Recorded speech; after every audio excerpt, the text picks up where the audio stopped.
Siempre ha estado ahí. Es un llamado interior que no cesa. Un deseo. Un instinto. Una obsesión. Lo siento en mí. En mi cuerpo. En mi alma. Es lo que respiro. Lo que amo. Lo soñé de niño. Y ahora que lo vivo día a día, aún me cuesta creerlo.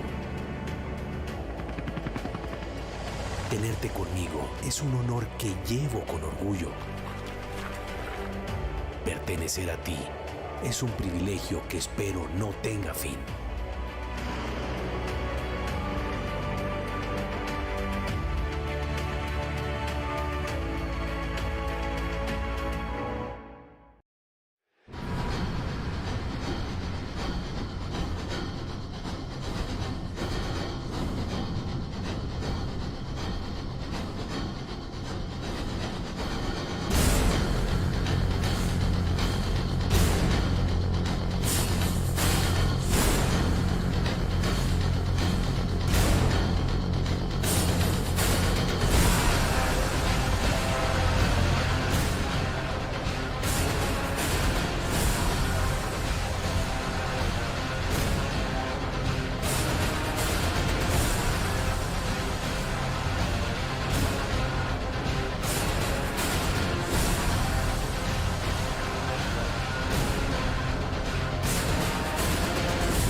El programa de Ciencias Militares Aeronáuticas es uno de los 4 programas académicos ofertados por la Escuela Militar de Aviación Marco Fidel Suárez. Este programa académico se consolida como una parte fundamental para la Fuerza Aérea Colombiana, porque corresponde al programa donde se forman los futuros pilotos militares y especialistas del cuerpo de vuelo. Las especialidades que reciben los alféreces y cadetes se encuentran dentro del cuerpo de vuelo, las cuales son pilotaje, navegación aérea, defensa aérea, inteligencia técnica aérea y aeronaves remotamente tripuladas.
Red code, I repeat, red code, proceed to the acres immediately.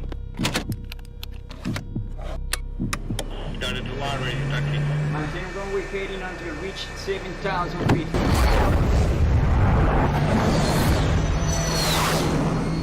Roger, 31, declare both sides, 140, 27, 32. Okay, 140, copy, clear.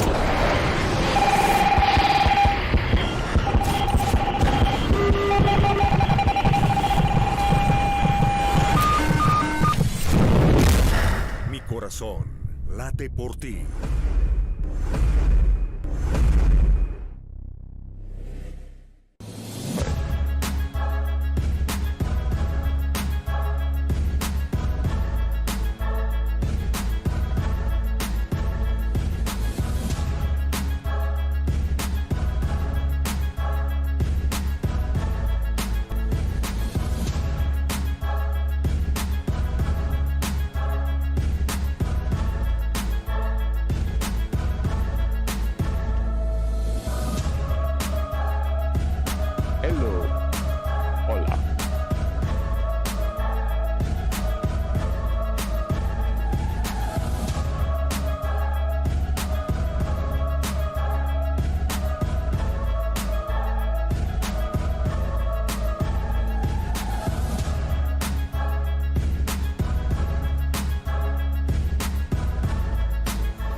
Cada vuelo es un desafío a las leyes de la física, es un reto a nuestros temores, es una descarga de adrenalina, una motivación creciente por llegar más alto, más lejos e ir cada vez más rápido.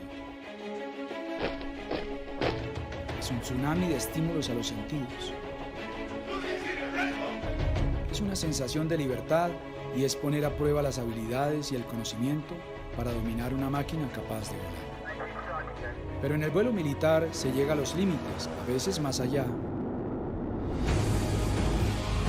Porque hay misiones complejas que cumplir. Es un asunto de lucha y supervivencia. En cada misión se están defendiendo o salvando vidas. Entonces, el vuelo involucra nuevos elementos: sacrificio, compromiso, servicio y también responsabilidad. volar más rápido que el sonido, ascender casi una veintena de kilómetros de altitud, desplazarse raudos sobre nuestros valles, ríos, nevados y mares, es un privilegio que inspira en nosotros el amor por nuestra patria y la pasión para servir a ella. Ser parte de la Fuerza Aérea es un gran honor y un privilegio que requiere carácter, valor y arrojo para enfrentar todos los peligros y sus riesgos, pero de otro lado, demanda también estudio, prudencia, compromiso, astucia y arte para hacer posible cada misión con seguridad. La Fuerza Aérea tiene en sus manos el poder de un arma sofisticada que le confiere el Estado para su defensa. Con ella, jóvenes pilotos, técnicos y soldados del aire, con su madurez personal y profesional, protegen a los colombianos y lo que les pertenece: su vida, libertad, derechos, instituciones, recursos, territorio y su soberanía. La Fuerza Aérea se desplaza como el trueno y el rayo, entre la cálida brisa del día o la tormenta que parpadea en la oscura noche, con un solo objetivo: volar, entrenar y combatir para vencer.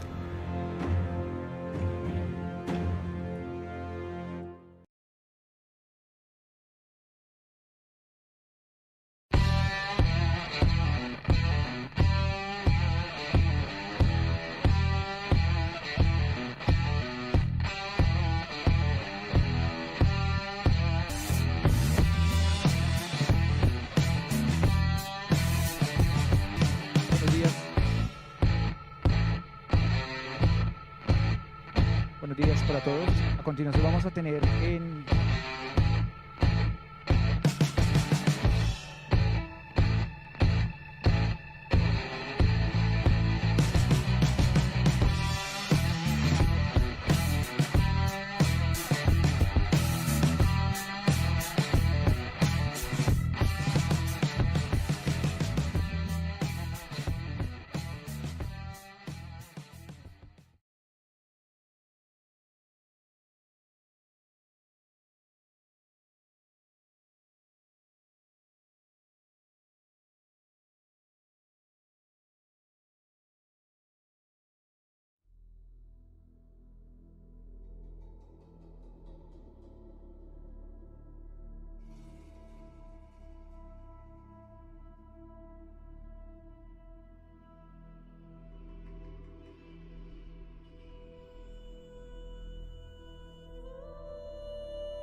espacio y ciberespacio para hoy 5 de octubre del programa Ingeniería Informática.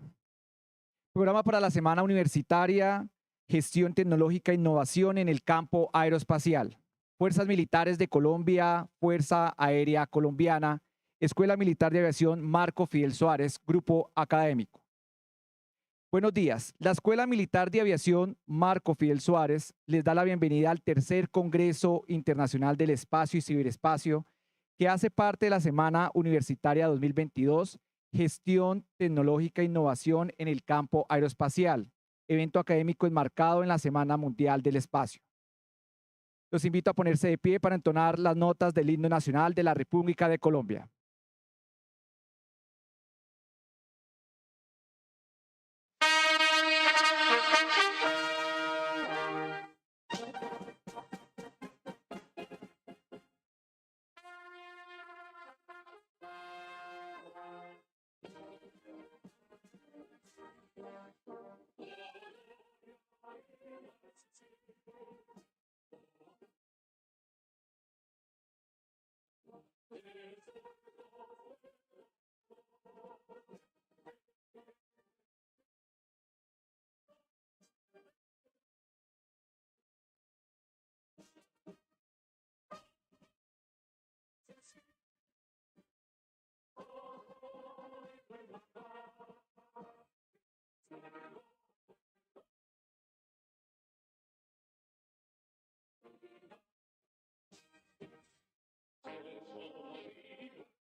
A continuación, la intervención por parte de la señorita capitán Lady Garzón Díaz, jefe del programa de Ingeniería Informática de la Escuela Militar de Aviación Marco Fidel Suárez.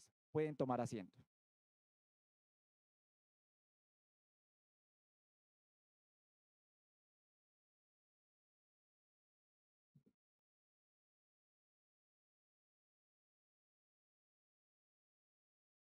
Buenos días para todos. Señora Teniente Coronel Yadira Cárdenas Pozo, comandante del grupo académico. Doctor Lorenzo Lomonte, científico jefe Telefónics y miembro de la IEEE. Señorita Giovanna Ramírez, astronauta análoga y miembro de AES. Señores oficiales de Armada, Ejército y Policía de las diferentes escuelas de formación que nos acompañan. Señores oficiales y personal civil del grupo académico y organizadores de tan magno evento. Señores alféreces y cadetes de la Escuela Militar de Aviación y las Escuelas de Formación de la Fuerza Pública. En especial, los integrantes del programa de Ingeniería Informática de la EMAVI. Estudiantes de las diferentes universidades vinculadas al evento. Señores empresarios y autoridades civiles. Señores oficiales, suboficiales y civiles que nos acompañan tanto presencialmente como vía streaming. Es un honor para mí, como jefe del programa de Ingeniería Informática de la Escuela Militar de Aviación Marco Fidel Suárez de la Fuerza Aérea Colombiana, darles la bienvenida a este importante evento que nos convoca cada año. En esta ocasión, el tercer Congreso del Espacio y Ciberespacio se enmarca dentro de la celebración de los 89 años de fundación de la Escuela Militar de Aviación Marco Fidel Suárez y la Semana Universitaria bajo el lema Gestión Tecnológica e Innovación en el campo aeroespacial. Sumado a esto, queremos resaltar la sincronía que tiene este evento en la celebración de la Semana Mundial del Espacio. Hoy, 5 de octubre de 2022, nos reencontramos para celebrar por tercer año consecutivo el Congreso del Espacio y Ciberespacio, organizados por los programas de Ingeniería Mecánica e Ingeniería Informática. Este evento académico y de investigación nos reúne cada vez con una mayor motivación e ilusión a compartir experiencias en el ámbito de las tecnologías aeroespaciales, convencidos de propiciar el interés hacia la investigación y la visibilidad del conocimiento generado por líderes del poder aéreo y espacial en el país. Por medio de este evento, queremos resaltar el quehacer investigativo y el fomento de nuestros lazos de cooperación y colaboración académica con otras instituciones y grupos de investigación de carácter nacional e internacional. Sin duda alguna, reconocemos que este tipo de encuentros académicos son un precursor para lograr objetivos comunes, analizar y discutir nuevas líneas de investigación desde diferentes ópticas y disciplinas.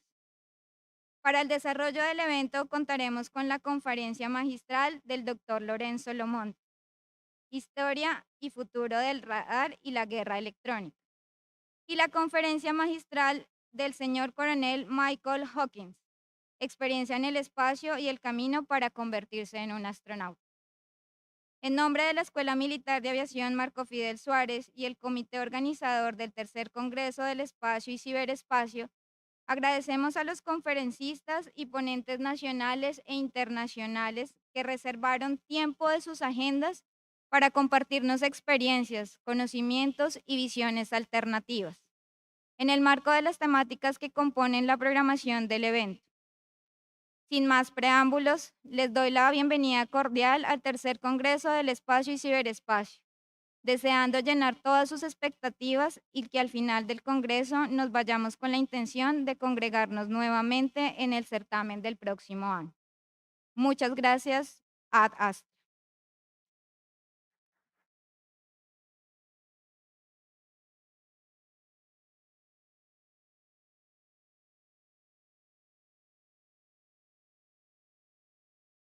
Agradecemos a todos los asistentes silenciar sus celulares y realizar las preguntas al finalizar la intervención del conferencista.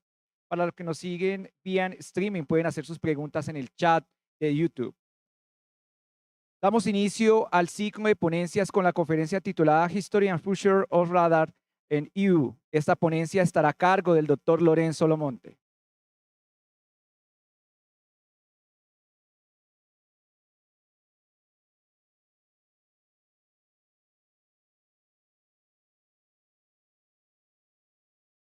Por parte del programa de Ingeniería Informática, buenos días para todo el personal. El doctor Lorenzo Lomonte se desempeña como científico jefe en Telefonis, una de las 100 principales corporaciones de defensa que se especializa en inteligencia, vigilancia y reconocimiento. El doctor Lomonte tiene una amplia experiencia en el diseño y la creación de prototipos de sistema de radar y espectro electromagnético aplicados, desde pequeñas empresas, consultoría, academia, instituciones de investigación, hasta grandes contratistas de defensa y agencias gubernamentales en todo el mundo.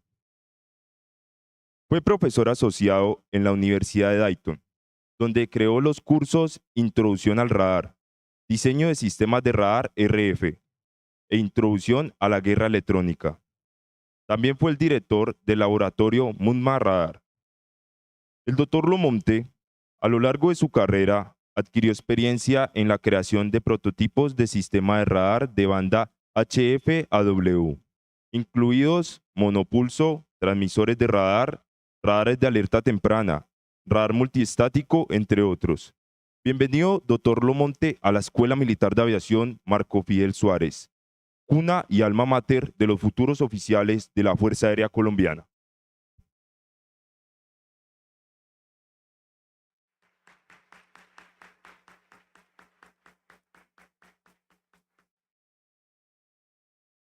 Por favor, les recuerdo de nuevo realizar el escaneo de los QR que se encuentran al frente para la traducción simultánea y también para la asistencia. Muchas gracias.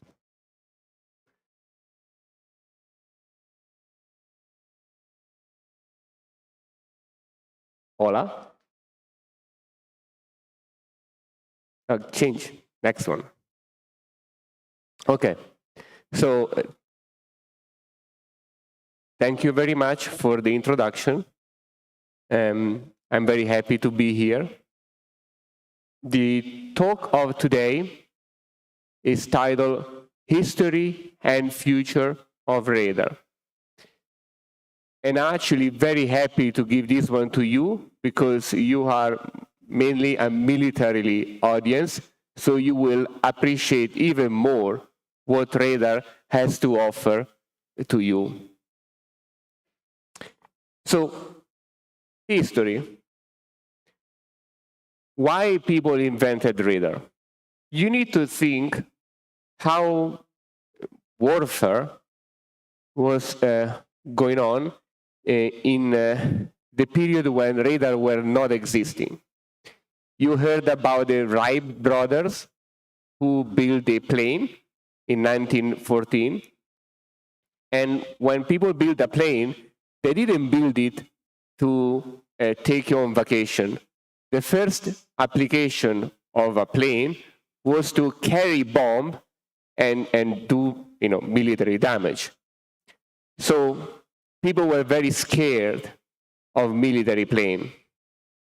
And at that time, we had no protection. Nobody had any protection. Indeed, what you see here are the only option people had to detect military plane coming to bomb you. What do you have? Lights. These are microphone, just big microphone. So not much.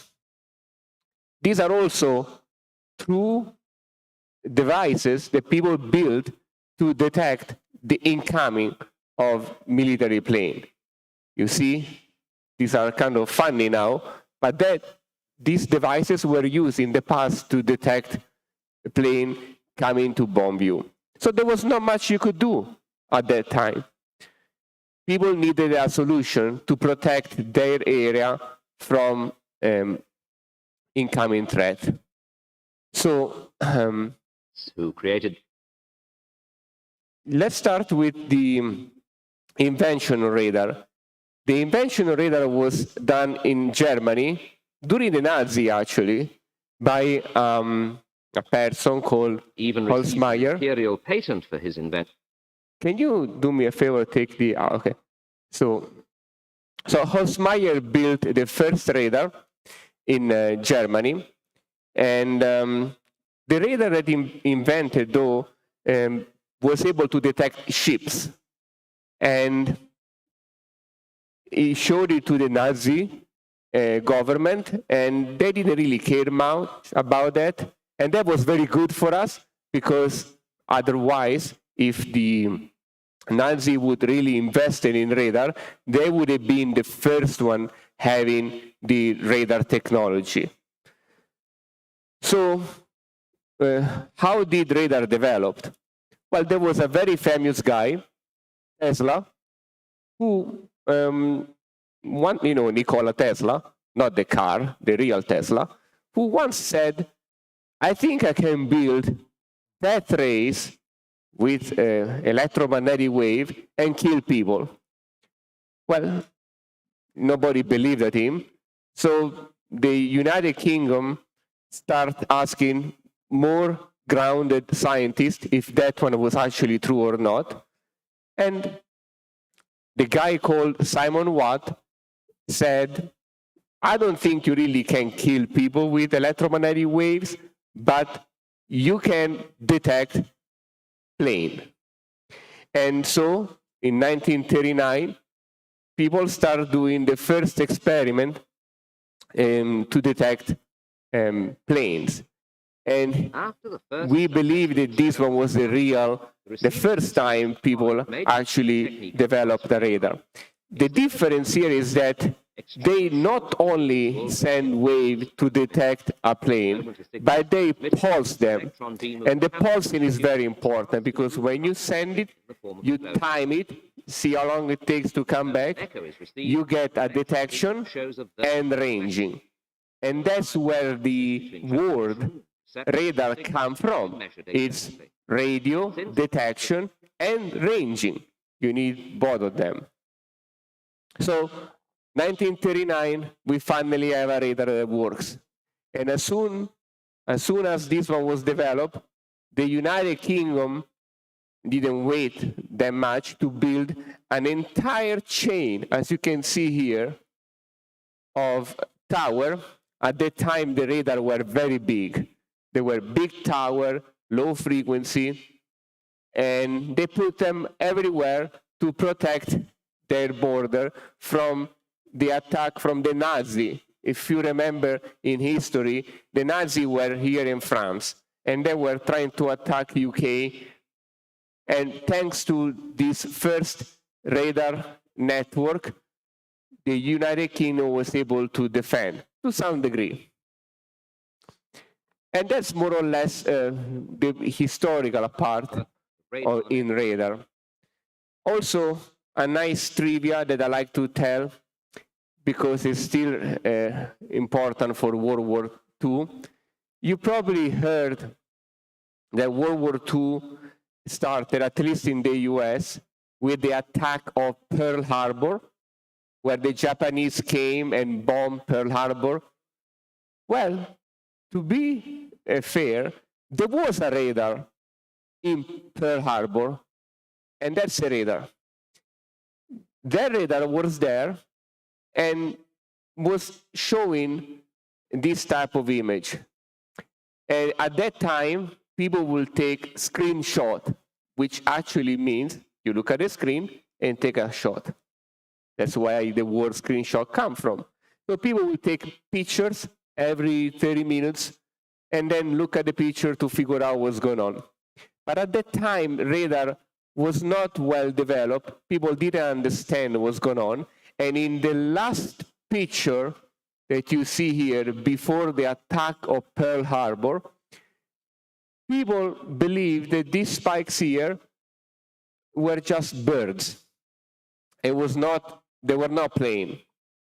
And because of that human error, the people here didn't believe it was a threat. They went to get coffee, and after they got coffee, Pearl Harbor was completely bombed, and World War II started. So it's very important to know how to read radar data. So since then, people really invested a lot of money on radar. I also want to mention that according to some historians, the technologies that really changed the outcome of World War II are three. Well, of course, we know the nuclear weapon. There's no question with that. But radar is one of them because it allows countries to detect the incoming threat. So they know they can protect themselves, they can go on the ground and so on. But there is also a third, less known technology that changed the outcome. And it is what is called proximity fuse. It is the tip of a missile that explodes when you are nearby the target without hitting the target. Well, believe it or not, proximity fuse is another radar. So 2 out of the 3 technology that changed the outcome of the World War II were actually radar. So radar remains a very important technology that truly changed the way how we live today. So that was the very short history of radar. We can spend hours in doing a more detailed one. I want to focus more on the present and future of radar, especially for you to appreciate what radar can do, especially from a military perspective. You probably have seen radar like this. That's what you see when you go to an airport. A radar scanning through, that's a radar, it works very well, but that's boring. There are better radar, and probably, hopefully, you've seen something like that in the Navy. It's similar, it scans, but this type of radar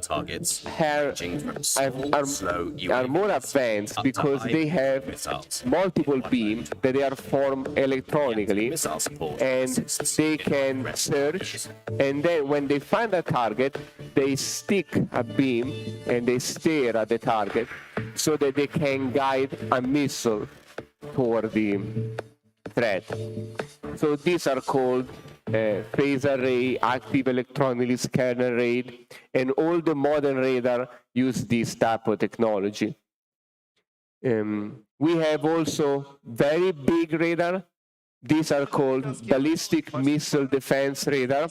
These are meant to detect nuclear weapons when they are sent out, and they are intercontinental, so they go up in the exo-atmosphere and they come back. These type of radar are huge. In fact, you can see from this picture, these are trees. They are really big. And they are placed in different countries to protect from the nuclear threat. This one is from Russia, and the other one was from America. We do have also what they are called air missile defense, and these are very sophisticated radar. They detect a threat. Once a threat is detected, they shoot a missile back to kill the particular threat, which can be another missile. But the beauty of this type of technology is that modern missiles, they also have a radar on the missile itself. And that radar will get the coordinate of the threat much better. And as closer it gets, the accuracy gets better and better. And that's how they can perfectly hit the target. You need a mini radar on your own missile to get that kind of accuracy and kill a target that goes at many, many, many miles per second.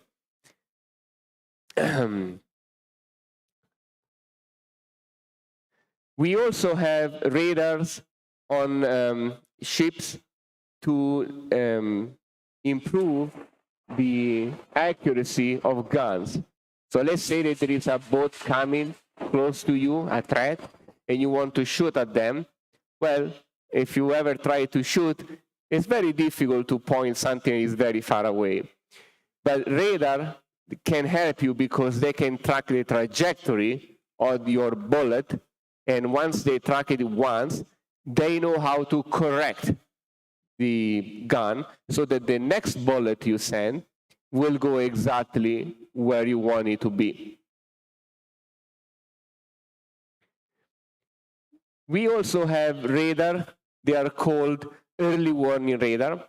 These are big radar mounted on top of big plane.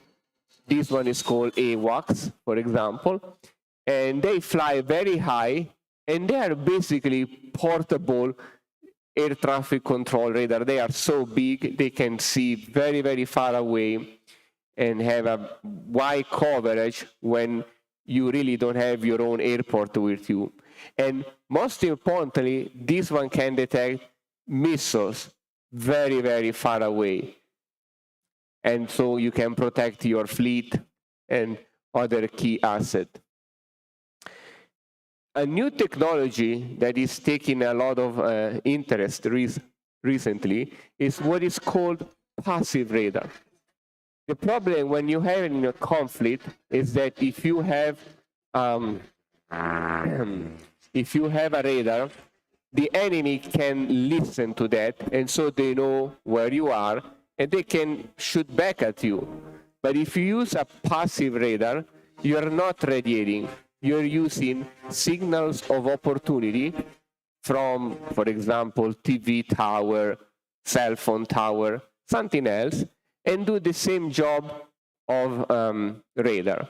Now, the quality is not that great, but at least people don't know that you are there. And you can do your radar mission as much as you want in a stealthy way.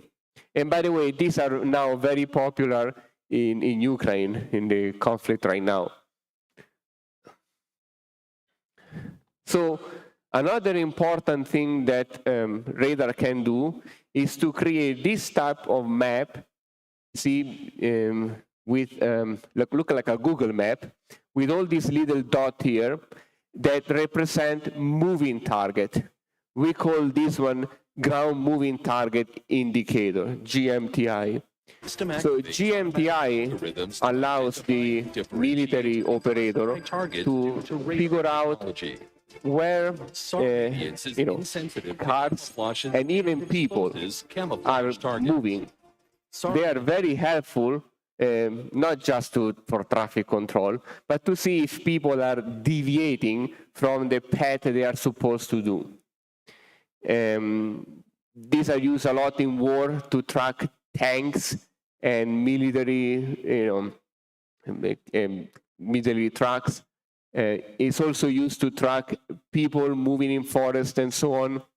And they can also see through foliage. So you can use them to detect if people are trying to hide somewhere and they're trying to hide into canopies. Another type of radar that is becoming also very popular is these are called counter-RAM. RAM stands for rocket, artillery, and mortar. These are very helpful when you have a tank, because tanks are very easy to be shot at. Now you have all these missiles shooting at tanks, but with a radar like that, you can detect the presence of a missile coming at you and also shoot back. So you become fairly invulnerable, thanks to this type of radar technology, because they can detect very quickly the missile and quickly shoot it back. Another very popular radar, at least recently, is the over-the-horizon radar. For many decades, nobody cared about this radar because these are very big. You see, this is an entire beach full of antennas. Nobody wants to put antennas on a beach. People want to go on vacation on a beach. But the over-the-horizon radar has the capability to see over the horizon. That's something very important. You can see very, very far away after the Earth's curvature. This is now very important for the modern threat that you probably heard on TV, hypersonic missile. People don't know how to detect them. They go too fast and they go too slow. They don't go up in the atmosphere and down. Well, over the horizon have the potential to detect the hypersonic missile. I also want to talk a little bit about the commercial side in radar. Although, as you can see, even the commercial side has a military flavor in all the application. So this is actually the only one I like to talk because it's coming to your own phone. I don't know if you ever seen, Google is now building phone with a little radar in it that can measure your gesture. And based on the way how you move your hand, it can figure out what you want to do. This technology was introduced 1 or 2 years ago, and now in the new coming phone, you will actually have it as a standard. We also have radar that can look underground. So in this picture is used for archaeology, but especially for this region here in Colombia, ground penetrating radar are used for finding tunnel for people who are hiding underground. And it's the only technology that is reliable to do that. And with ground penetrating radar, after you take your data, you can create 3D images like that of what's going on underground. We use radars in cars now, as you probably are well aware with the modern Tesla car and so on. But what I really like to show is these images. I don't know if you can see from far away. This is a radar image done with a radar on a car. And this will be what you will do with a laser LiDAR. And as you can see, radar images are even better than the one you can get with a laser. And that's where the future of automotive driving is going. We use radar for detecting drones. Many of the drones right now, especially in the military, are used to attack facilities. But with a radar, you have a sort of a shield, and they can detect drones when they're coming at you. And these radars are very good to differentiate between a drone and a bird or any other non-threat object. There are also radar that they are called through the wall. These are radar, you put them on a wall, and you use them to see what's going on inside.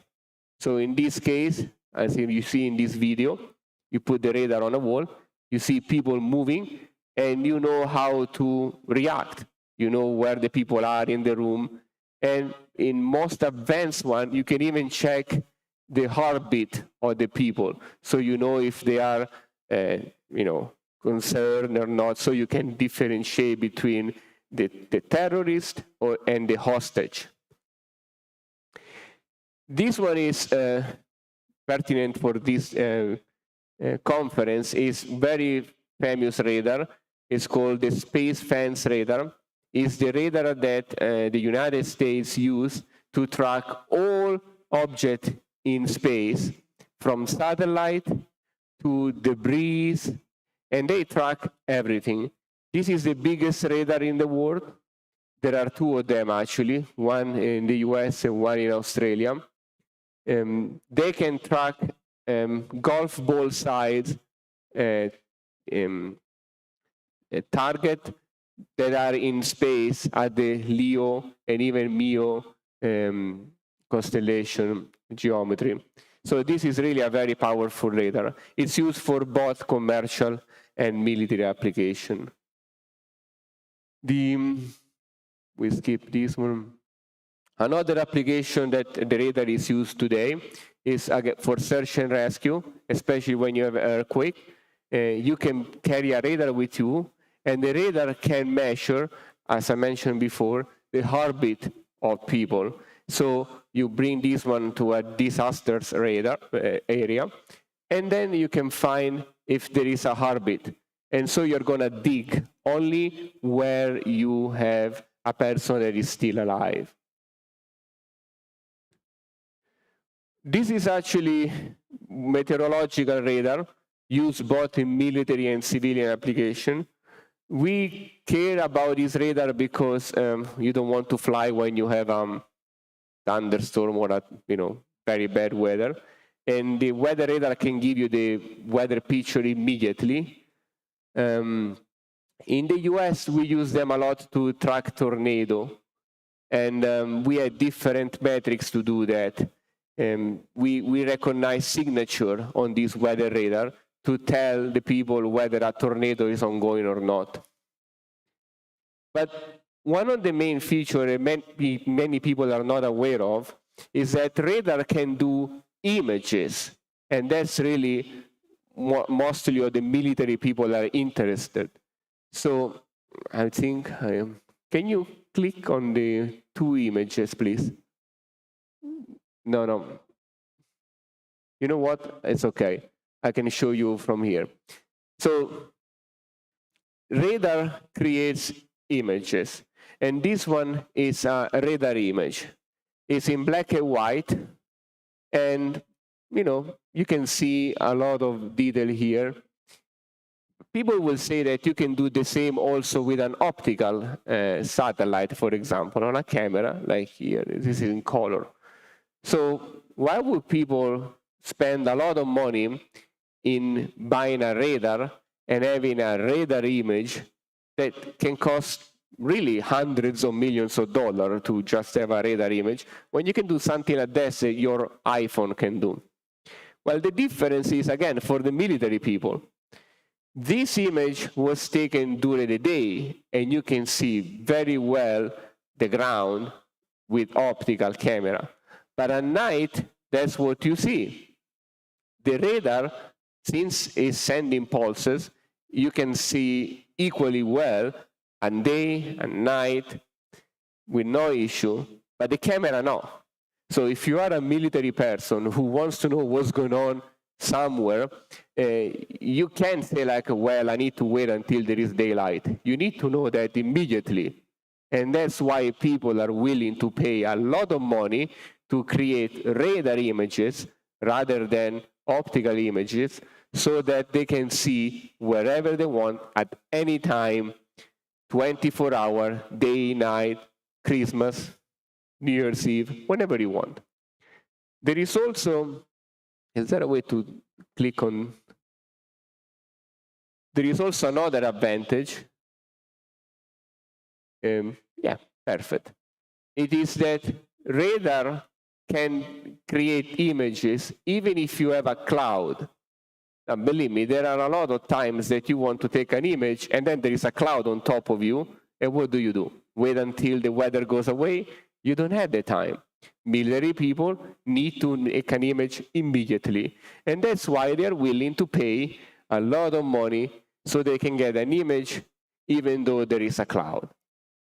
Okay, that's the advantage. With this type of radar imaging technology, you can do a lot of stuff. You can make 3D images like that one. You can even check, and this is a new technology, whether volcanoes are about to explode, because radar can get a very, very fine and accurate measurement of the height. So even a few centimeters of change can be detected by a radar. And when you have a volcano, all you need is like a few centimeters of changes on the caldera to figure out if the volcano is about to explode. This is actually taken recently. This is to check the oil reserve of another country. So you see, you can see through big silos and see what's going on inside. And this can give you an estimate of the military capability of another country. You can imagine which country it is. I said Okay. Oh, good. The last one is maritime surveillance. So this is done from satellite usually, and people want to know where all the boats are on the ground, and also military or commercial.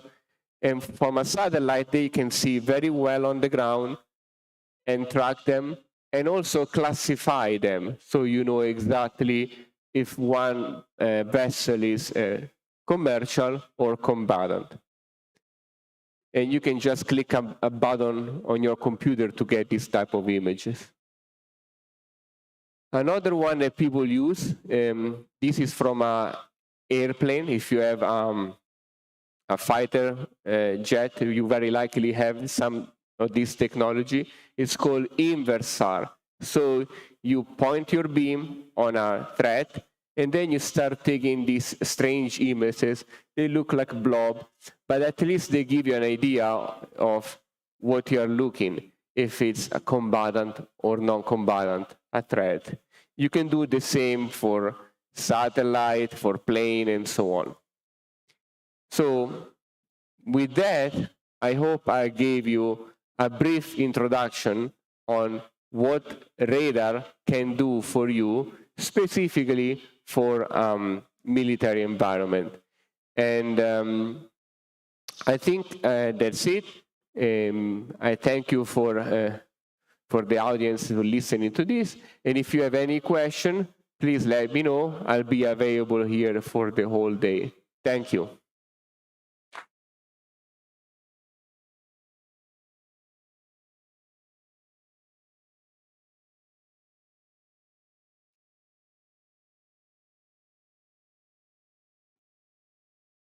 A continuación, daremos paso a las preguntas formuladas por nuestros asistentes.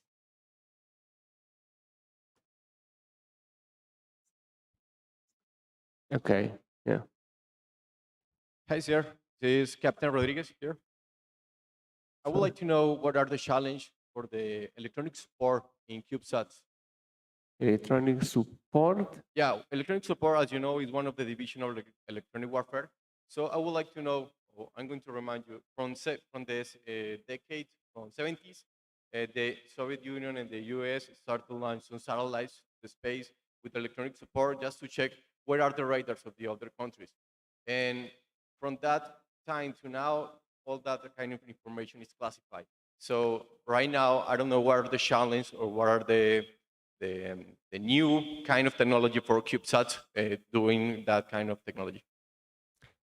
So the audio here is a little bit of a problem. You were asking about electronic support on a satellite, right? The challenge of the electronic support in CubeSats. In ESA?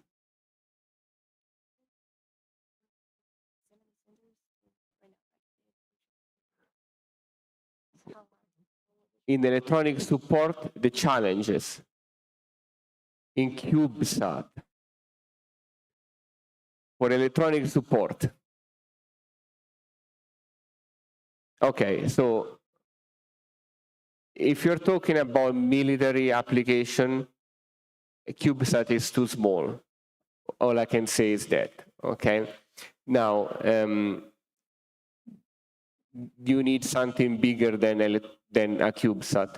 And the reason is, you need to form a beam. So when you do electronic support, you want to listen to somebody, you need to be able to create a beam only on the region and listen to that person so that you don't get all the mess from all the other people. We do that with big phase array, and so CubeSat is too small. They are a little bit bigger, the one that are used for electronic support. And they are just bigger. And also, they are built in a way that you can listen to all frequencies, from 2 gigahertz to 18 gigahertz. So an electronic support satellite, it's definitely very expensive. it's a very big challenge. You can do dumb radar though. More than electronic support, you can put a CubeSat and send pulses at the same frequency. That's much more doable. But you really pick the most difficult application, electronic support. Thank you. ¿Alguien más tiene preguntas, por favor? There is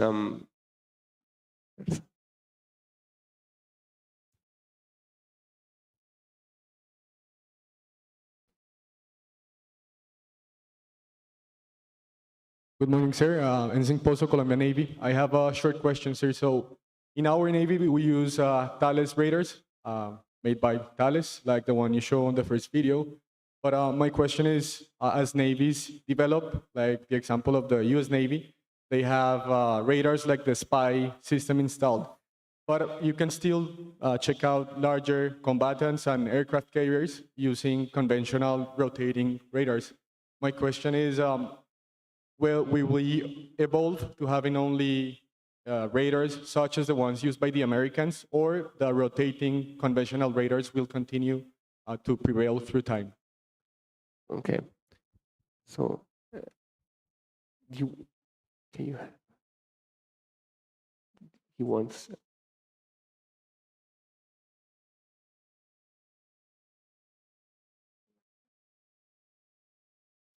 Can you repeat once?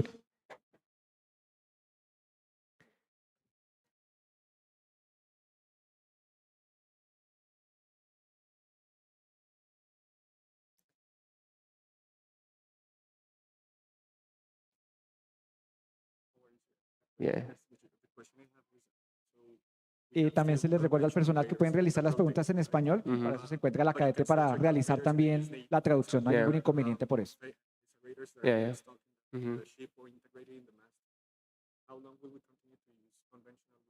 Okay. So I understand now. Thank you. So how long you can continue to use conventional radar compared to AESA? So that's a philosophical question. So AESA, for people who don't know, are radar that you mount it like this, and then the beam can be moved electronically. You don't have to rotate the radar itself. The advantage of AESA is that they are very good at doing electronic protection. If you heard the word electronic protection, if people are trying to attack you from different jammer, within AESA, you can do a lot of stuff. Mechanically scan radar, forget it. They're not going to do that much. So it all depends on a military threat. If you feel like that the threat you are experiencing, they're attacking you from many different directions, you need an upgrade. Otherwise, mechanically scan can do a fairly good job, like an AESA, if the environment is benign. That would be the first level response. Okay, thank you. Yeah. ¿Alguna otra pregunta?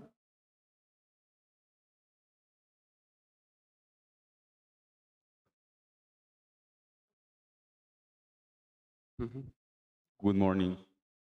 I am third year cadet Perdomo. My question is, how did you come into the world of radars? Was it because you worked in the military or with the business or any corporation? So that now is a personal question. It just happened that my mentor was the chief scientist of the Air Force in the United States. And when I was a child, he said, work on radar because it's the hot topic in the electronics community. So if any of you is working on an electrical engineering career, radar systems are highly in demand because it's a niche. And in general, people don't talk much about radar because it's a military topic. So when you're in school, you might be studying antennas, robotics, microwave, because these are all commercial type of subject. Radar is mainly military, and so people just come out that they don't know anything. The military people, though, do need radar people. And normally, people start in one field and slowly switch to radar, maybe when it's too late. I just happen to be lucky enough to have started radar very early in my career. And that's a summary. ¿Alguna otra pregunta? Thank you. Okay. A continuación, las palabras por parte de la señora Teniente Coronel Yadira Cárdenas Pozo, comandante Grupo Académico Escuela Militar de Aviación, Marco Fidel Suárez.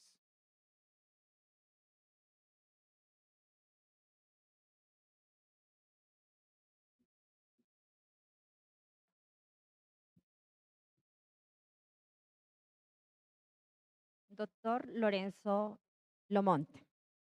On behalf of the Military Aviation School, Marco Fidel Suárez, we give our sincere thanks for your presentation, where the most important advance in the evolution and development of radar and electronic warfare were highlighted, which without a doubt highlights the value they have in education and the technological evolution of the future, sowing the seed of interest in the branch in our cadets and in the attended public. We again welcome the opportunity to share your scientific knowledge in this space. The doors of the Military Aviation School will always to be open to highlight the work of men and women who, with their investigate impetus, take us one step closer to the stars.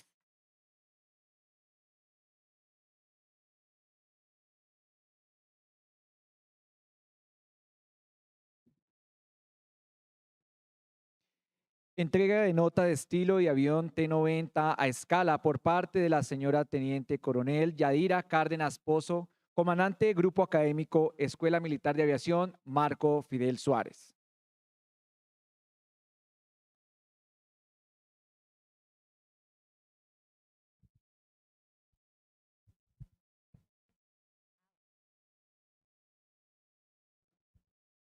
The T-90 Kalima aircraft is a two-seated basic trainer, low-wing monoplane with a fixed landing gear made in Colombia with composite materials.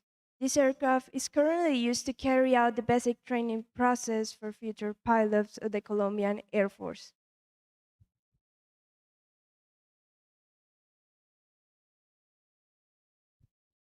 Bueno, en razón a los nervios, en español. Doctor Lorenzo, definitivamente muchísimas gracias por estar acá con nosotros. Es para la Escuela Militar de Aviación, para nuestros alféreces, cadetes y todos los universitarios, personal civil, administrativo, en general la comunidad académica, no solo de la Escuela Militar de Aviación, sino del Valle del Cauca a nivel nacional. Un honor que nos haya podido acompañar el día de hoy y nos haya transmitido sus conocimientos. Esperamos pues que este detalle lo lleve con mucho cariño en nuestro avión T-90, en el que se forman nuestros pilotos a nivel primario y en algunos casos a nivel básico. Muchas gracias.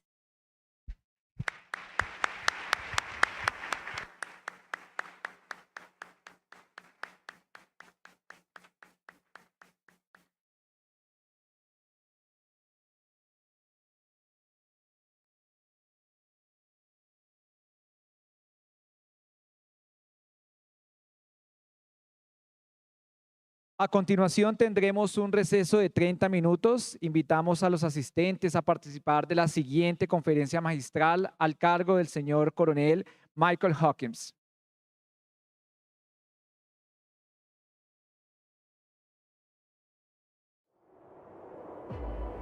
Siempre ha estado ahí. Es un llamado interior que no cesa. Un deseo. Un instinto. una obsesión. Lo siento en mí, en mi cuerpo, en mi alma. Es lo que respiro, lo que amo.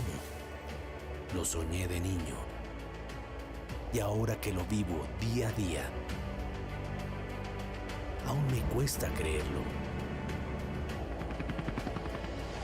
Tenerte conmigo es un honor que llevo con orgullo. Pertenecer a ti es un privilegio que espero no tenga fin.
programa de Ciencias Militares Aeronáuticas es uno de los 4 programas académicos ofertados por la Escuela Militar de Aviación Fidel Suárez. Este programa académico se consolida como una parte fundamental para la Fuerza Aérea Colombiana, porque corresponde al programa donde se forman los futuros pilotos militares y especialistas del cuerpo de vuelo. Las especialidades que reciben los alféreces y cadetes se encuentran dentro del cuerpo de vuelo, las cuales son pilotaje, navegación aérea, defensa aérea, inteligencia técnica aérea y aeronaves remotamente tripuladas.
Red code, I repeat, red code, proceed to the aircraft immediately.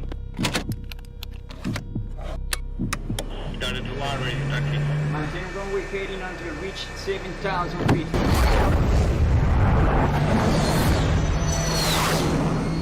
Roger, Delta 2 declare both sides, 140, 27, 32. Okay, 140, cockpit, clear.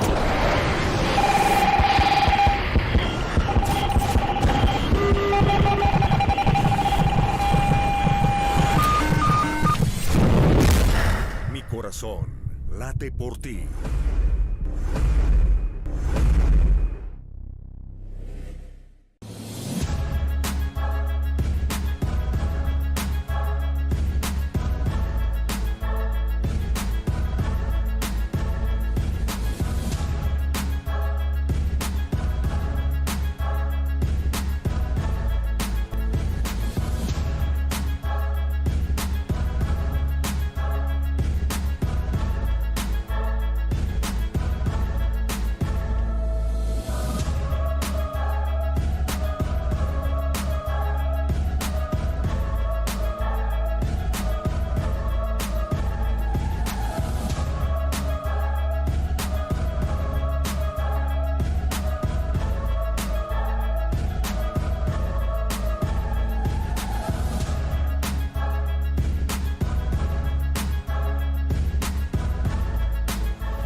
Cada vuelo es un desafío a las leyes de la física, es un reto a nuestros temores, es una descarga de adrenalina, una motivación creciente por llegar más alto, más lejos e ir cada vez más rápido.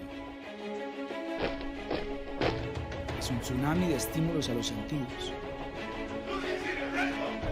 Es una sensación de libertad y es poner a prueba las habilidades y el conocimiento para dominar una máquina capaz de volar. Pero en el vuelo militar se llega a los límites, a veces más allá. Porque hay misiones complejas que cumplir. Es un asunto de lucha y supervivencia. En cada misión se están defendiendo o salvando vidas. Entonces, el vuelo involucra nuevos elementos: sacrificio, compromiso, servicio y también responsabilidad. volar más rápido que el sonido, ascender casi una veintena de kilómetros de altitud, desplazarse raudos sobre nuestros valles, ríos, nevados y mares, es un privilegio que inspira en nosotros el amor por nuestra patria y la pasión para servir a ella. Ser parte de la Fuerza Aérea es un gran honor y un privilegio que requiere carácter, valor y arrojo para enfrentar todos los peligros y sus riesgos, pero de otro lado, demanda también estudio, prudencia, compromiso, astucia y arte para hacer posible cada misión con seguridad. La Fuerza Aérea tiene en sus manos el poder de un arma sofisticada que le confiere el Estado para su defensa. Con ella, jóvenes pilotos, técnicos y soldados del aire, con su madurez personal y profesional, protegen a los colombianos y lo que les pertenece: su vida, libertad, derechos, instituciones, recursos, territorio y su soberanía. La Fuerza Aérea se desplaza como el trueno y el rayo, entre la cálida brisa del día o la tormenta que parpadea en la oscura noche, con un solo objetivo: volar, entrenar y combatir para vencer.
Se ha dicho,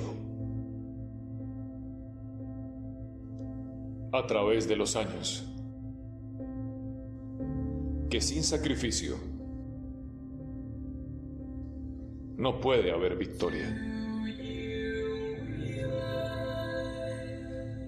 5 dimensiones fusionadas en un solo ser.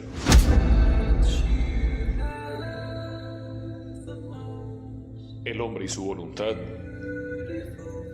la máquina y su poder. Una filosofía suprema que nos guía. ¿Qué es lo que estás buscando?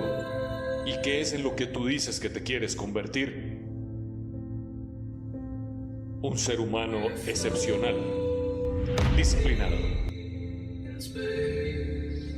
Esto depende principalmente de ti.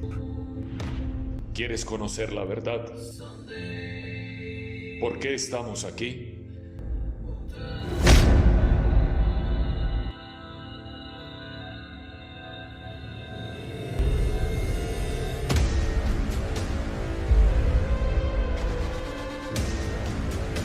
Cuando tomas la decisión de ser el mejor y hacer más, esa disciplina inicia cuando tú decides dejar una huella imborrable en el mundo, cuando decides hacer algo más grande que ti mismo. Estamos aquí para aprender a volar, permitir volar, combatir y vencer. ¿Y tú quieres ser el mejor y más fuerte y más inteligente? Lo más importante, esto te convierte en un guerrero del aire, un hombre libre que lucha por su nación.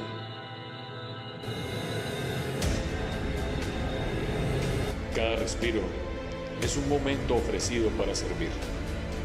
Cada mañana empuñando la fuerza del aire y el espacio, cada amanecer sobreponiéndonos a las leyes de la naturaleza, es un tributo a millones de colombianos por quienes vivimos. El mayor tesoro de nuestras vidas, cada sonrisa en la memoria de un ciudadano, el honor de estar creciendo y educándonos para servir desde los cielos. El liderazgo nuestro rumbo, la disciplina nuestra esencia y la resiliencia nuestro mayor dominio. Escuela Militar de Aviación. Siempre ha estado ahí. Es un llamado interior que no cesa.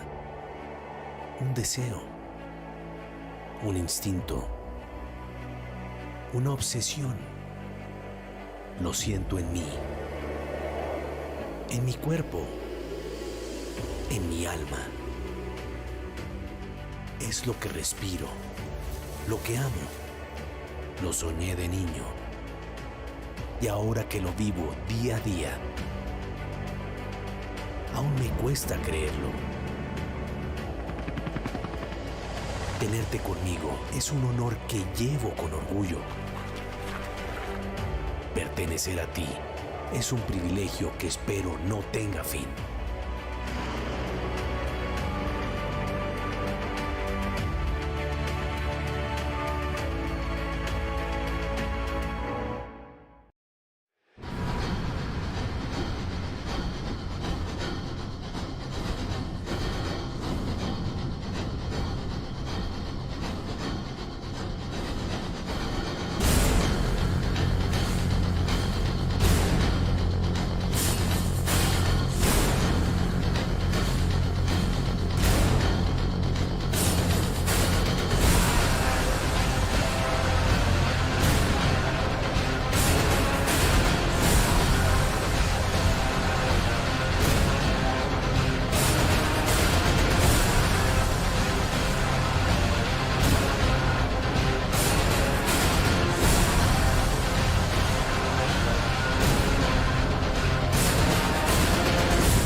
El programa de Ciencias Militares Aeronáuticas es uno de los 4 programas académicos ofertados por la Escuela Militar de Aviación Fidel Suárez.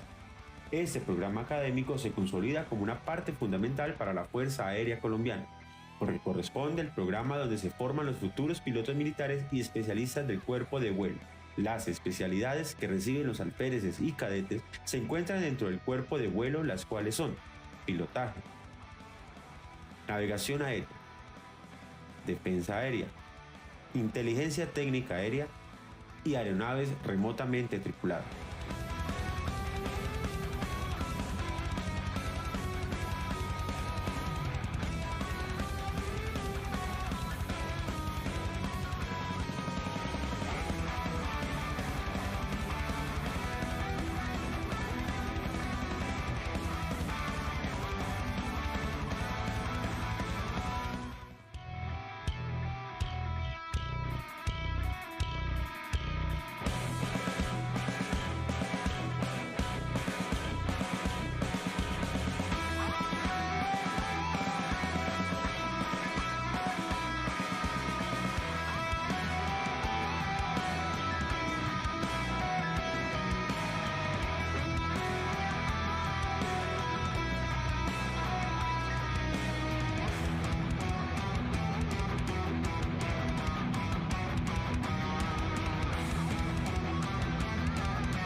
Red code, I repeat, red code, proceed to the acres immediately. Started to array tracking. Maintain runway heading until reach 7,000 feet.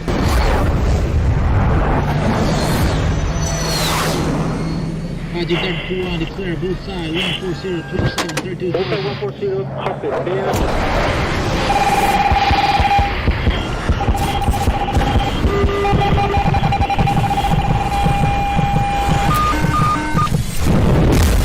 Mi corazón late por ti.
Cada vuelo es un desafío a las leyes de la física, es un reto a nuestros temores, es una descarga de adrenalina, una motivación creciente por llegar más alto, más lejos e ir cada vez más rápido.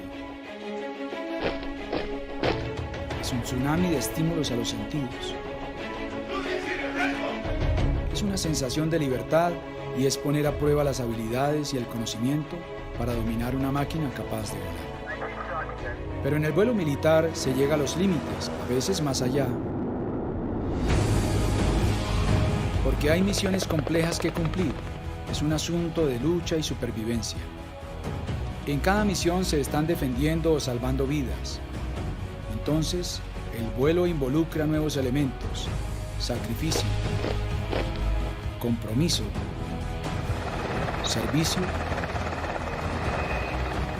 y también responsabilidad. volar más rápido que el sonido, ascender casi una veintena de kilómetros de altitud, desplazarse raudos sobre nuestros valles, ríos, nevados y mares, es un privilegio que inspira en nosotros el amor por nuestra patria y la pasión para servir a ella.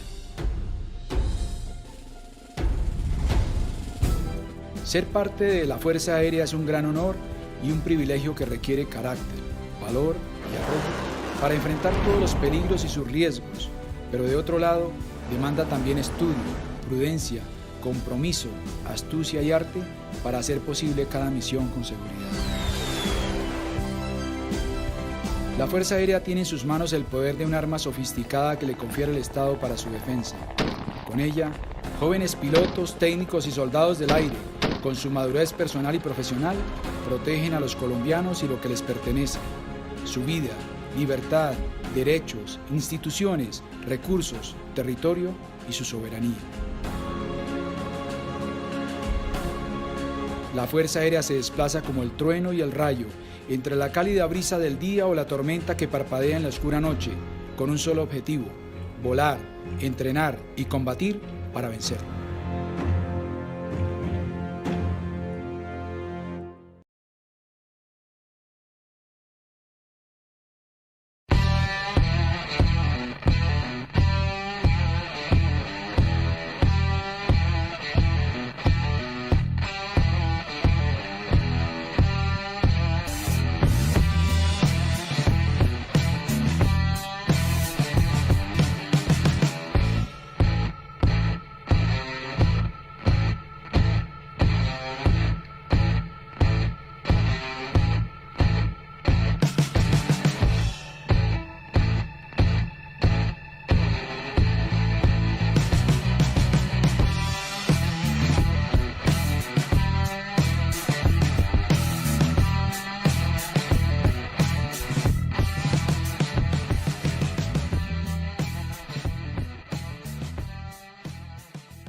Escuela Militar de Aviación.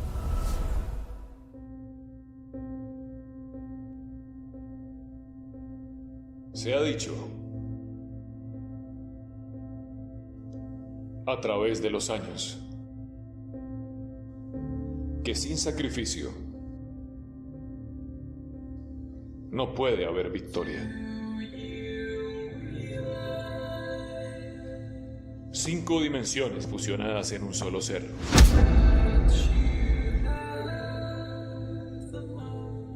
El hombre y su voluntad, la máquina y su poder. Una filosofía suprema que nos guía.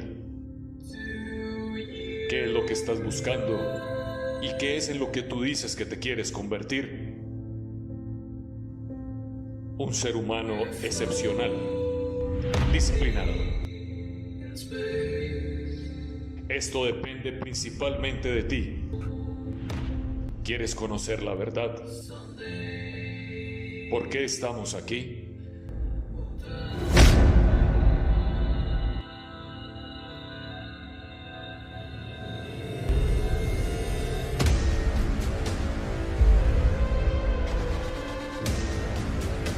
Cuando tomas la decisión de ser el mejor y hacer más, esa disciplina inicia cuando tú decides dejar una huella imborrable en el mundo, cuando decides hacer algo más grande que ti mismo. Estamos aquí para aprender a volar, permitir volar, combatir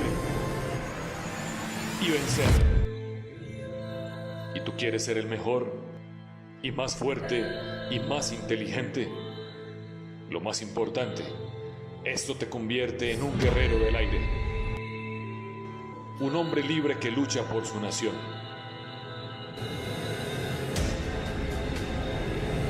Cada respiro es un momento ofrecido para servir. Cada mañana empuñando la fuerza del aire y el espacio, cada amanecer sobreponiéndonos a las leyes de la naturaleza, es un tributo a millones de colombianos por quienes vivimos. El mayor tesoro de nuestras vidas, cada sonrisa en la memoria de un ciudadano, el honor de estar creciendo y educándonos para servir desde los cielos. El liderazgo nuestro rumbo, la disciplina nuestra esencia y la resiliencia nuestro mayor dominio. Escuela Militar de Aviación. Siempre ha estado ahí. Es un llamado interior que no cesa. Un deseo. Un instinto. Una obsesión. Lo siento en mí. En mi cuerpo. En mi alma. Es lo que respiro. Lo que amo. Lo soñé de niño. Y ahora que lo vivo día a día, aún me cuesta creerlo. Tenerte conmigo es un honor que llevo con orgullo. Pertenecer a ti es un privilegio que espero no tenga fin.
El programa de Ciencias Militares Aeronáuticas es uno de los 4 programas académicos ofertados por la Escuela Militar de Aviación Fidel Suárez. Este programa académico se consolida como una parte fundamental para la Fuerza Aérea Colombiana, porque corresponde al programa donde se forman los futuros pilotos militares y especialistas del cuerpo de vuelo. Las especialidades que reciben los alféreces y cadetes se encuentran dentro del cuerpo de vuelo, las cuales son pilotaje, navegación aérea, defensa aérea, inteligencia técnica aérea y aeronaves remotamente tripuladas.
Siempre ha estado ahí.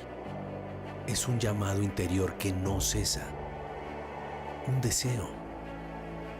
Un instinto. Una obsesión. Lo siento en mí. En mi cuerpo. En mi alma. Es lo que respiro. Lo que amo.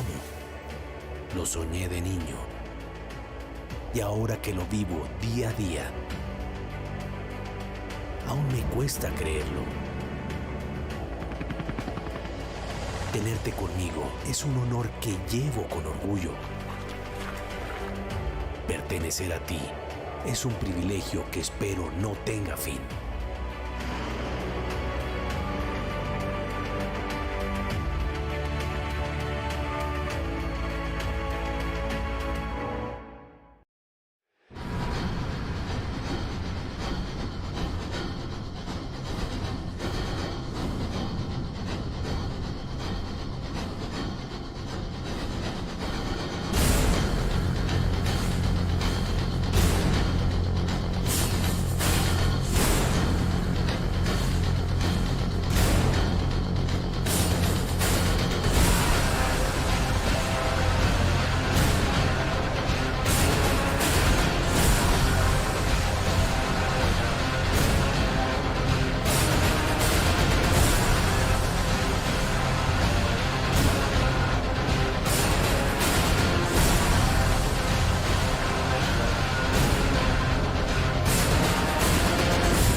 El programa de Ciencias Militares Aeronáuticas es uno de los 4 programas académicos ofertados por la Escuela Militar de Aviación Fidel Suárez.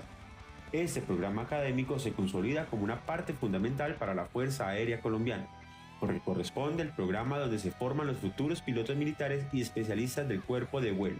Las especialidades que reciben los alféreces y cadetes se encuentran dentro del cuerpo de vuelo, las cuales son pilotaje, navegación aérea, defensa aérea, inteligencia técnica aérea y aeronaves remotamente tripuladas.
Red code, I repeat, red code. Proceed to the acres immediately. Started to wire raise taxi. Maintain runway heading until reach 7,000 feet.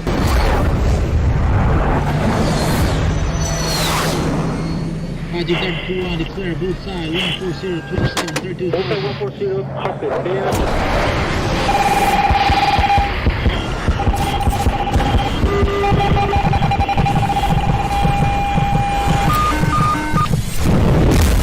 Mi corazón late por ti.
Cada vuelo es un desafío a las leyes de la física, es un reto a nuestros temores, es una descarga de adrenalina, una motivación creciente por llegar más alto, más lejos e ir cada vez más rápido. Es un tsunami de estímulos a los sentidos. Es una sensación de libertad y es poner a prueba las habilidades y el conocimiento para dominar una máquina capaz de volar. Pero en el vuelo militar se llega a los límites, a veces más allá. Porque hay misiones complejas que cumplir. Es un asunto de lucha y supervivencia. En cada misión se están defendiendo o salvando vidas. Entonces, el vuelo involucra nuevos elementos: sacrificio, compromiso, servicio y también responsabilidad. volar más rápido que el sonido, ascender casi una veintena de kilómetros de altitud, desplazarse raudos sobre nuestros valles, ríos, nevados y mares, es un privilegio que inspira en nosotros el amor por nuestra patria y la pasión para servir a ella. Ser parte de la Fuerza Aérea es un gran honor y un privilegio que requiere carácter, valor y arrojo para enfrentar todos los peligros y sus riesgos, pero de otro lado, demanda también estudio, prudencia, compromiso, astucia y arte para hacer posible cada misión con seguridad. La Fuerza Aérea tiene en sus manos el poder de un arma sofisticada que le confiere el Estado para su defensa. Con ella, jóvenes pilotos, técnicos y soldados del aire, con su madurez personal y profesional, protegen a los colombianos y lo que les pertenece: su vida, libertad, derechos, instituciones, recursos, territorio y su soberanía. La Fuerza Aérea se desplaza como el trueno y el rayo, entre la cálida brisa del día o la tormenta que parpadea en la oscura noche, con un solo objetivo: volar, entrenar y combatir para vencer.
Se ha dicho,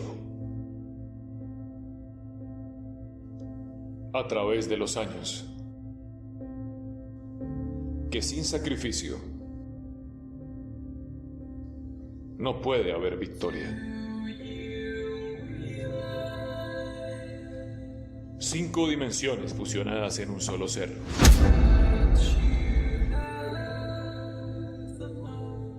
El hombre y su voluntad, la máquina y su poder. Una filosofía suprema que nos guía. ¿Qué es lo que estás buscando y qué es en lo que tú dices que te quieres convertir? Un ser humano excepcional, disciplinado. Esto depende principalmente de ti. ¿Quieres conocer la verdad? ¿Por qué estamos aquí?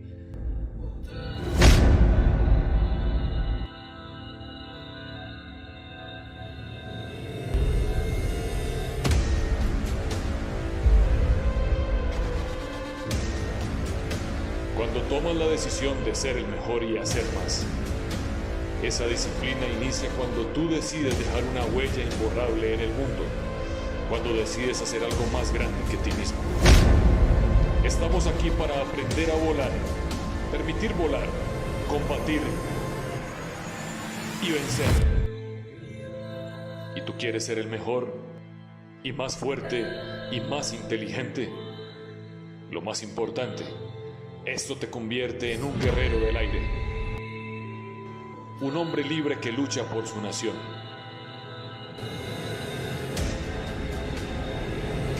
Cada respiro es un momento ofrecido para servir.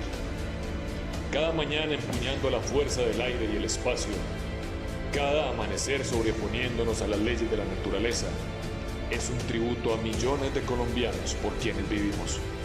El mayor tesoro de nuestras vidas, cada sonrisa en la memoria de un ciudadano, el honor de estar creciendo y educándonos para servir desde los cielos.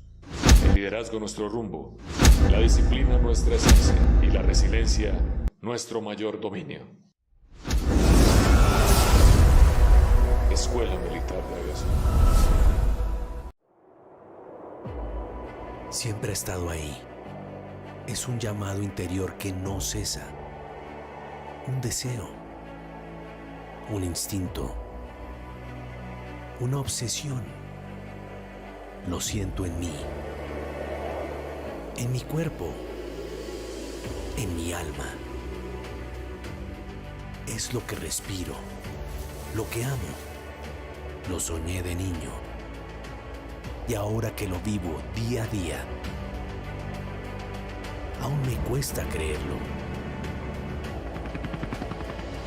Tenerte conmigo es un honor que llevo con orgullo. Pertenecer a ti es un privilegio que espero no tenga fin.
programa de Ciencias Militares Aeronáuticas es uno de los 4 programas académicos ofertados por la Escuela Militar de Aviación Fidel Suárez.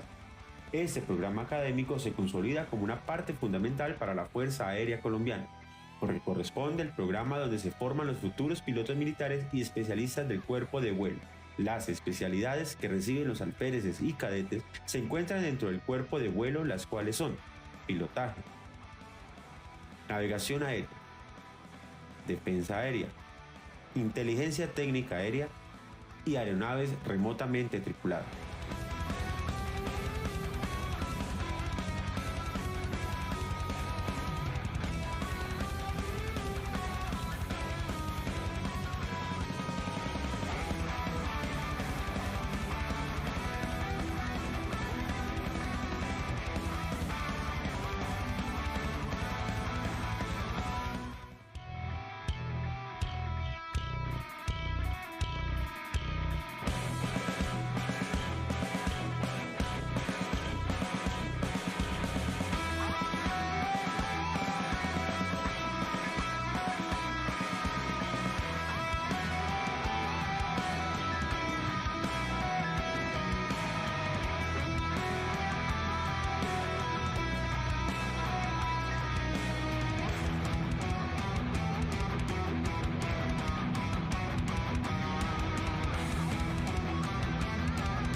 Red code, I repeat, red code, proceed to the acres immediately. Started to water is taxi. Maintain runway heading until reach 7,000 feet.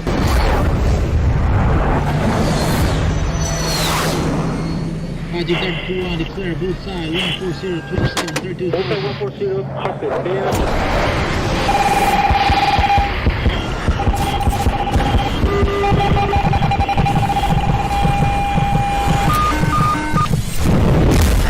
Mi corazón late por ti.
Cada vuelo es un desafío a las leyes de la física, es un reto a nuestros temores, es una descarga de adrenalina, una motivación creciente por llegar más alto, más lejos e ir cada vez más rápido.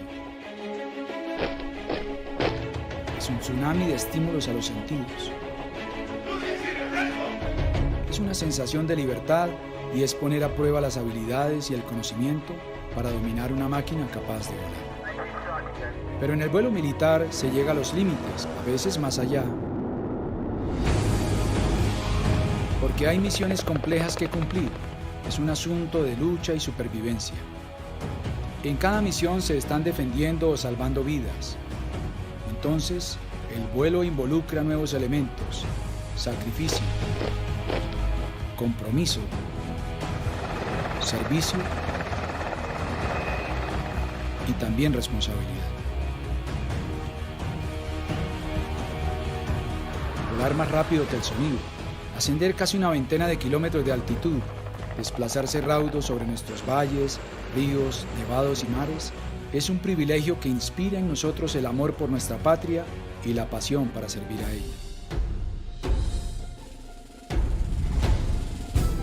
Ser parte de la Fuerza Aérea es un gran honor y un privilegio que requiere carácter, valor y arrojo para enfrentar todos los peligros y sus riesgos, pero de otro lado, demanda también estudio, prudencia, compromiso, astucia y arte para hacer posible cada misión con seguridad.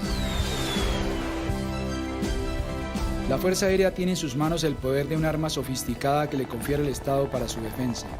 Con ella, jóvenes pilotos, técnicos y soldados del aire, con su madurez personal y profesional, protegen a los colombianos y lo que les pertenece: su vida, libertad, derechos, instituciones, recursos, territorio y su soberanía.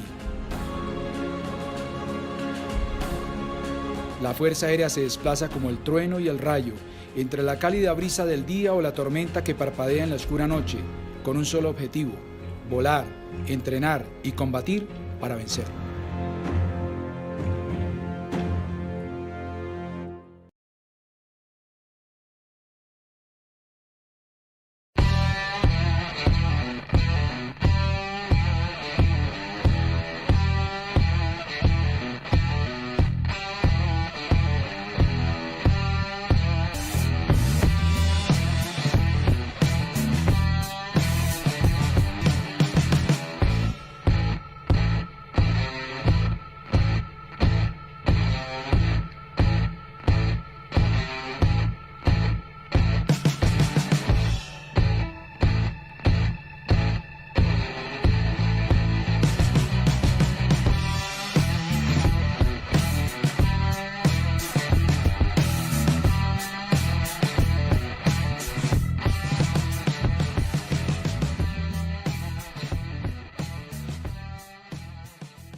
Se ha dicho,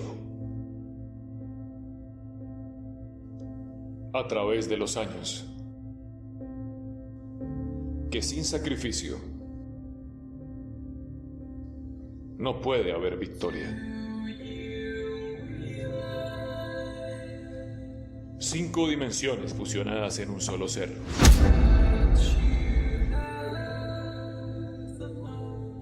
El hombre y su voluntad, la máquina y su poder. Una filosofía suprema que nos guía. ¿Qué es lo que estás buscando? ¿Y qué es en lo que tú dices que te quieres convertir? Un ser humano excepcional, disciplinado.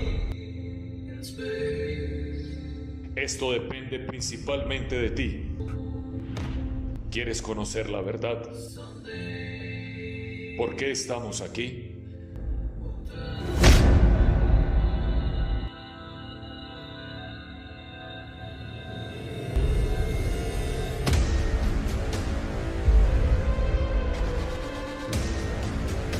Cuando tomas la decisión de ser el mejor y hacer más, esa disciplina inicia cuando tú decides dejar una huella imborrable en el mundo, cuando decides hacer algo más grande que ti mismo.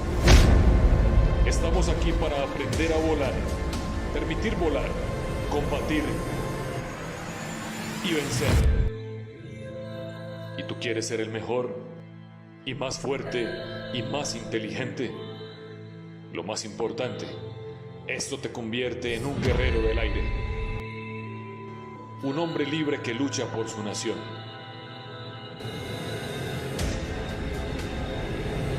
Cada respiro es un momento ofrecido para servir. Cada mañana empuñando la fuerza del aire y el espacio, cada amanecer sobreponiéndonos a las leyes de la naturaleza, es un tributo a millones de colombianos por quienes vivimos. El mayor tesoro de nuestras vidas, cada sonrisa en la memoria de un ciudadano, el honor de estar creciendo y educándonos para servir desde los cielos. El liderazgo nuestro rumbo, la disciplina nuestra esencia y la resiliencia nuestro mayor dominio. Escuela Militar de Aviación. Siempre ha estado ahí. Es un llamado interior que no cesa. Un deseo, un instinto, una obsesión. Lo siento en mí, en mi cuerpo, en mi alma. Es lo que respiro, lo que amo. Lo soñé de niño y ahora que lo vivo día a día, aún me cuesta creerlo. Tenerte conmigo es un honor que llevo con orgullo. Pertenecer a ti es un privilegio que espero no tenga fin.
Por favor, recordamos de nuevo el link del QR de intérprete, que es las instrucciones para poder acceder a la interpretación. Deben ingresar inmediatamente al canal y posterior en la parte inferior derecha, en los 3 puntos en la parte de más, van a encontrar una opción que es interpretación de idioma y proceden inmediatamente a ajustar en la parte de español y asimismo podrán tener el acceso a la interpretación. Gracias.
De nuevo, bienvenidos. Continuamos con la conferencia titulada Experiencia en el espacio y el camino para convertirse en astronauta. En esta ponencia estará a cargo del astronauta el señor coronel Michael Hawkins.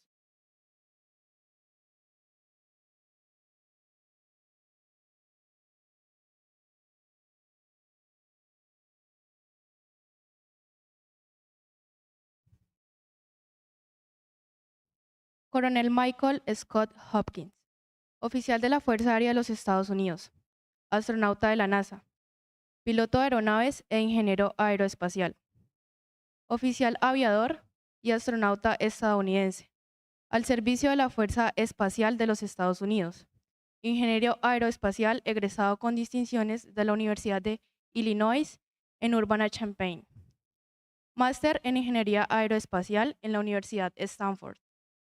Cuenta con estudios en Ciencias Políticas en Albuquerque, Nuevo México, donde trabajó en tecnologías avanzadas de sistemas espaciales. En 1996 asistió a la Escuela de Pilotos de Pruebas de la Fuerza Aérea de Estados Unidos como ingeniero de prueba de vuelo. En 2005 fue asignado al Pentágono en la Oficina de Proyectos de Capacidades Rápidas de la Fuerza Aérea de los Estados Unidos, ejerciendo como ingeniero de proyectos y gerente de programas. En 2008 fue nombrado asistente espacial del vicepresidente de Estado Mayor Conjunto, el general James Cartwright, y se encontraba trabajando con el Estado Mayor Conjunto cuando fue asignado como candidato a astronauta. Su carrera en la NASA comenzó en el entrenamiento como astronauta en el Centro Espacial Lyndon B. Johnson en Houston, Texas. Fue seleccionado en junio de 2009 como un miembro de NASA Astronaut Group 20. En 2013 fue lanzado a bordo a la misión Soyuz TMA-10M, participando en la conducción de experimentos de ciencias y mantenimiento de estación espacial como ingeniero de vuelo. Su mayor experiencia ha sido desarrollada en la participación de misiones espaciales como la Expedición 37, Expedición 38, Soyuz TMA-10, SpaceX Crew 1, Expedición 64 y Expedición 65. Se hizo acreedor a la distinción de la Medalla de la NASA de Servicios Distinguidos 2014. Bienvenido, señor coronel Michael Hawkins, a la Escuela Militar de Aviación Marco Fidel Suárez, cuna y alma máter de los futuros oficiales de la Fuerza Aérea Colombiana.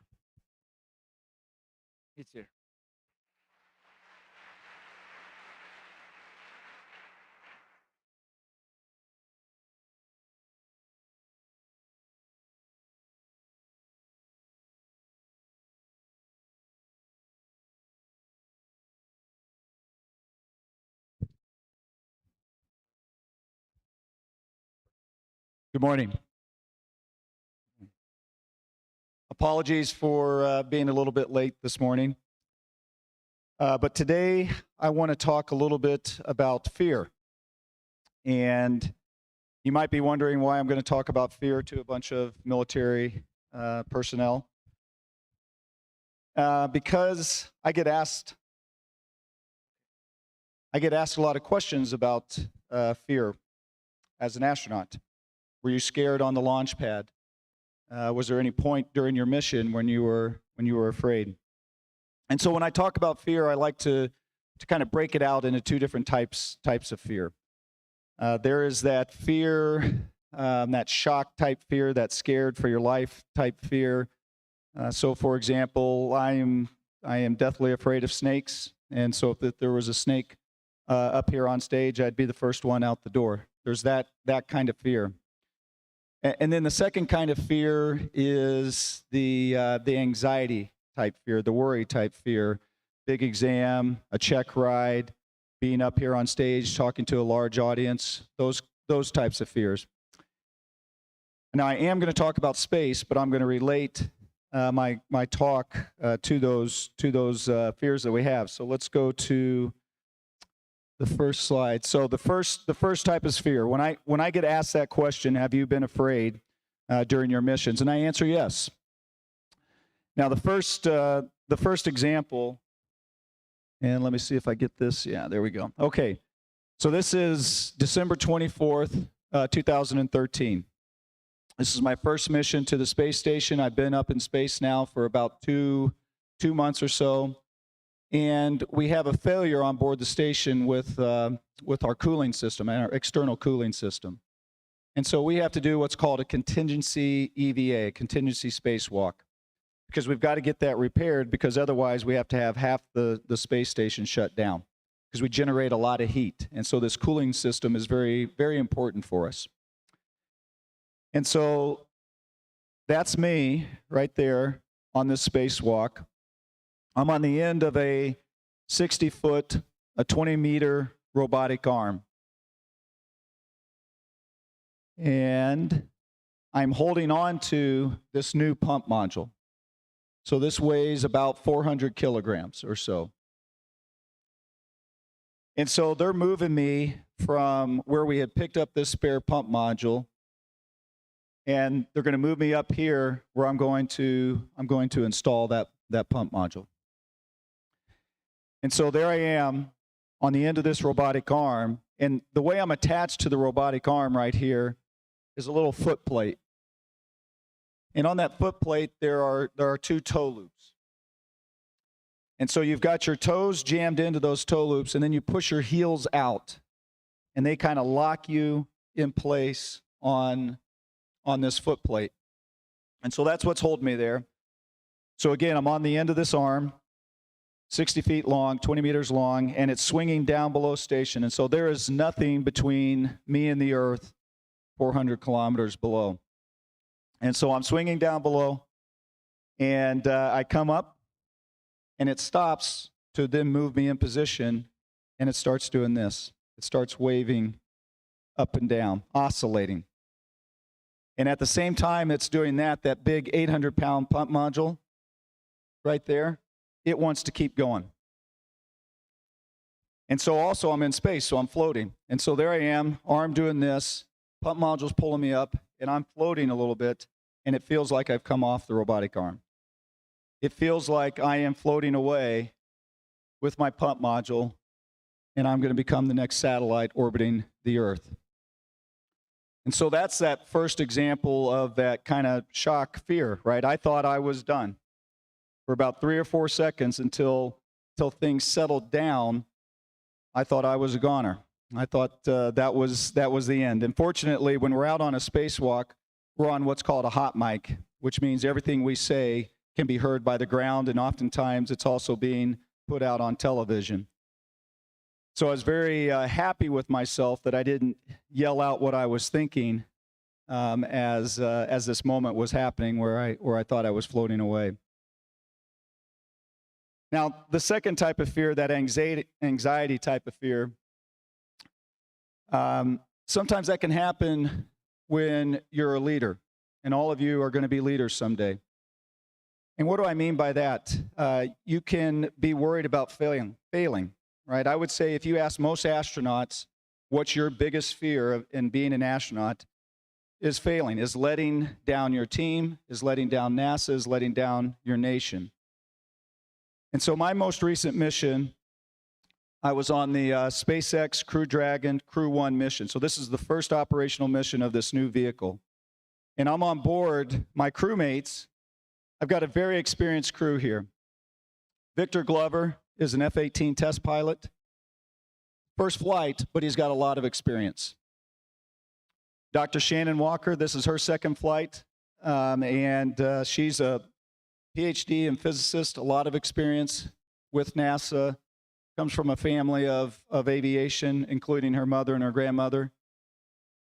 And then the other individual, Dr. Soichi Noguchi, also just an amazing astronaut. One of the interesting stories about Soichi, when we launched into space, he became only the third person in history of human spaceflight. And there's been about 650-ish people that have gone into space. He became only the third person to go into space on 3 different vehicles. And so the people that had done it before from the Apollo era, astronauts, and then it was Soichi. So it was kind of, there's a lot of pressure, right? I've got an experienced crew, and so they definitely know what they're doing. And so the last thing I wanted to do from a leadership standpoint as the commander of this crew was let them down. So the vehicle we're flying up into space on is the SpaceX Crew Dragon.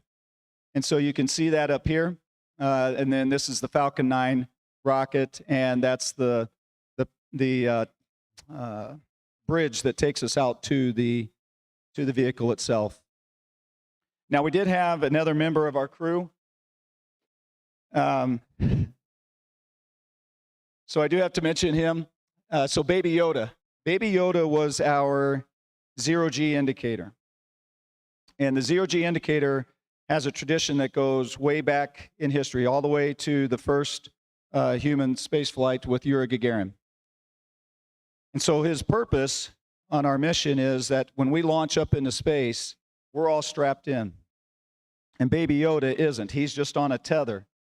So that when we get up into space, we're not floating around because, again, we're strapped in. Baby Yoda is. And so he's that indication that we are now in low Earth orbit and we're actually in a zero-G environment floating around. And I showed you that because you're going to see some more pictures later on with Baby Yoda in it. And I didn't want you to wonder what the heck Baby Yoda was doing in these pictures. So if we could click on the video here. And so this is a video of launch day. And the first thing you're going to see is it's a lot of training, a couple of years of training to get to the point of launch. And here we're actually in a simulator or a mock-up of the space station. And we're doing a lot of our emergency training as a crew.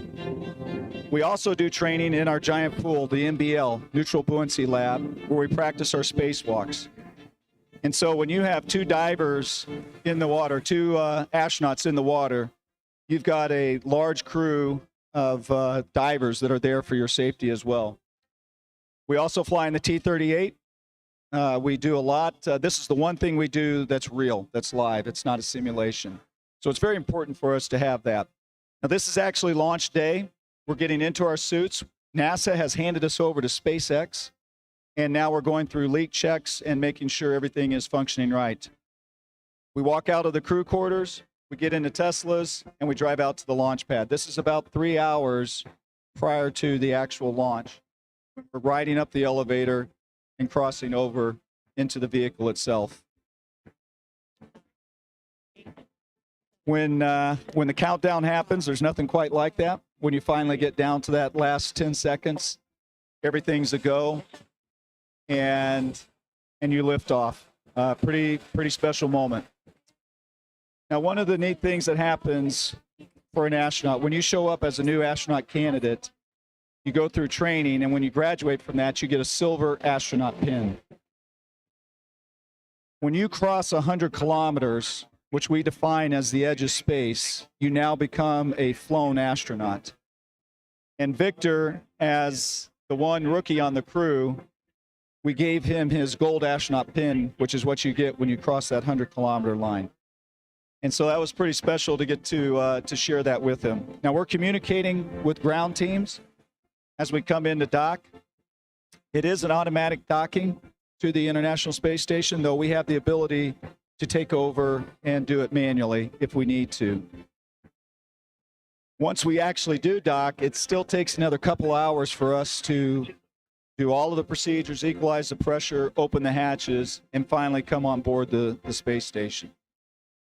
So there's the four of us. We joined three people that had come up on about 2 months earlier, had come up on a Russian Soyuz. And then that's the International Space Station where we're going to call home for the next 6 months.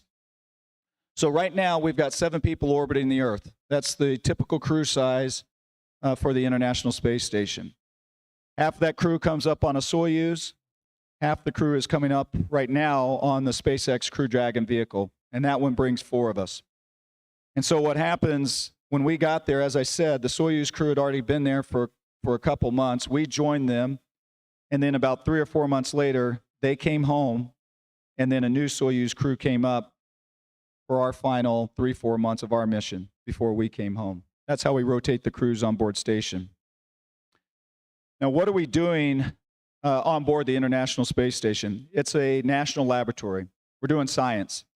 It's all about the science. And so if we could click the video on this one, you're going to see some of the different types of science here.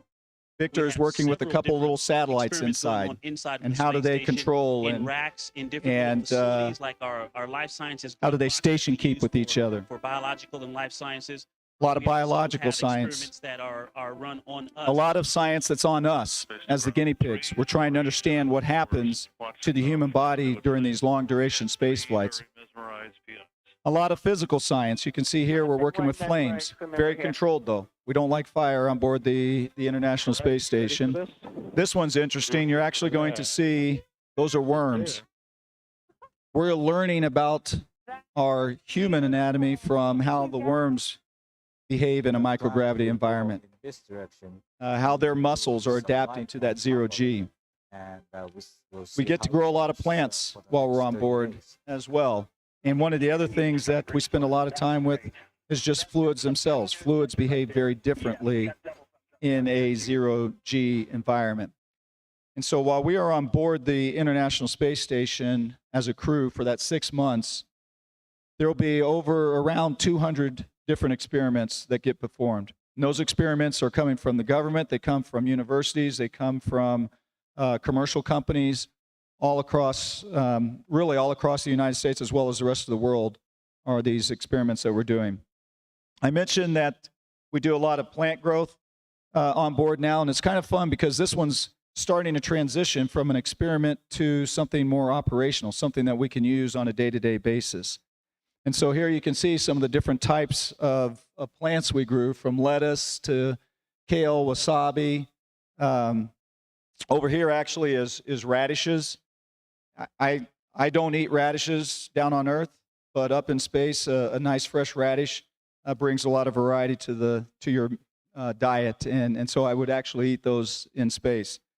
And then sometimes you get to grow some things that are just for fun. There is I would say when you're growing plants and things of that nature, there's a psychological piece, right? Because you're bringing a bit of Earth with you up into space, a bit of connection. And it's not just the visual piece, or it's not just the taste, but it's also the smell. You can't believe what it's like to actually get to smell a flower that's bloomed when you're on board the International Space Station and you haven't had that experience for months on end. So this kind of activity on board the station is a very important part of not only life right now on station, but as we look at exploring, going back to the moon, going on to Mars someday, this is going to be a very important part of that. Now, I already showed you some of the spacewalks. Let's click on this one. And it takes a lot of work to go out on a spacewalk. And once we get the video started here. So right now, Shannon is doing a lot of the prep work for the suits. And this is done days and weeks prior to actually going out the door. And it's something that has to happen pretty much after every spacewalk. She's putting lights and cameras on. At this point, Victor and I are getting ready to go out the door. We've been working already for about 6 hours. It takes us that long to get prepped and get in the suits and get to the point where we're actually closing the hatch to take the airlock to vacuum. When we're out the door, we're talking to the ground, and they're basically walking us through step by step everything that we're doing. But you can see the view here. It's pretty incredible when you get to go out the hatch for the first time.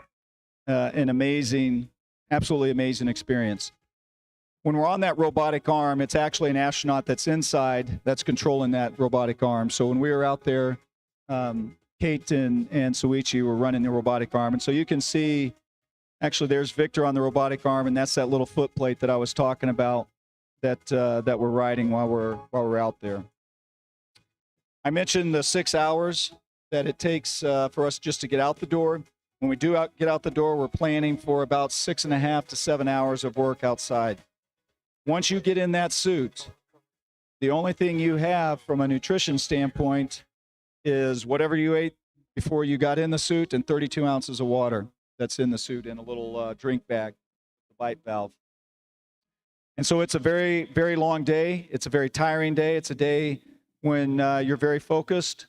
But when you get to this point at the end of the day, there is really nothing quite like that feeling of accomplishment. When you've gone outside into the vacuum of space, done whatever it is you needed to do, and then come back in, and particularly when you hear the ground say, hey, the repairs that you made are working and we're bringing the station back up.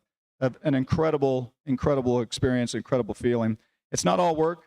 You do get to take a few pictures while you're outside. So this is me right before I grabbed that pump module on that flight back in 2013.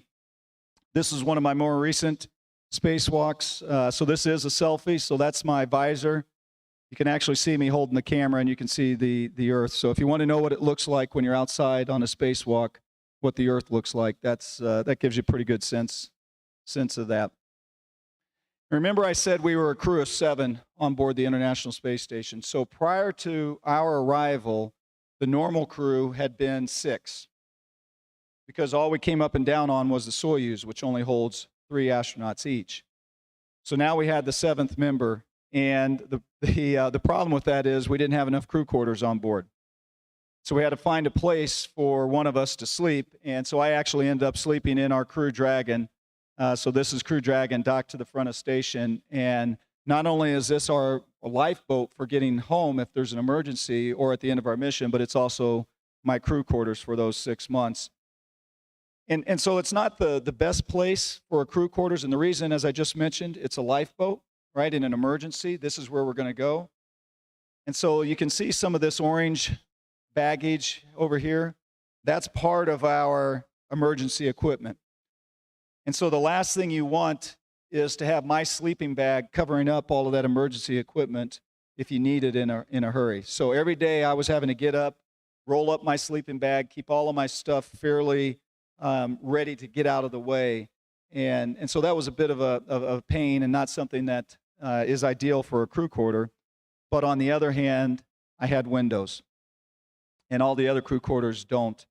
And so you can see some of the views that you get out the window were pretty incredible.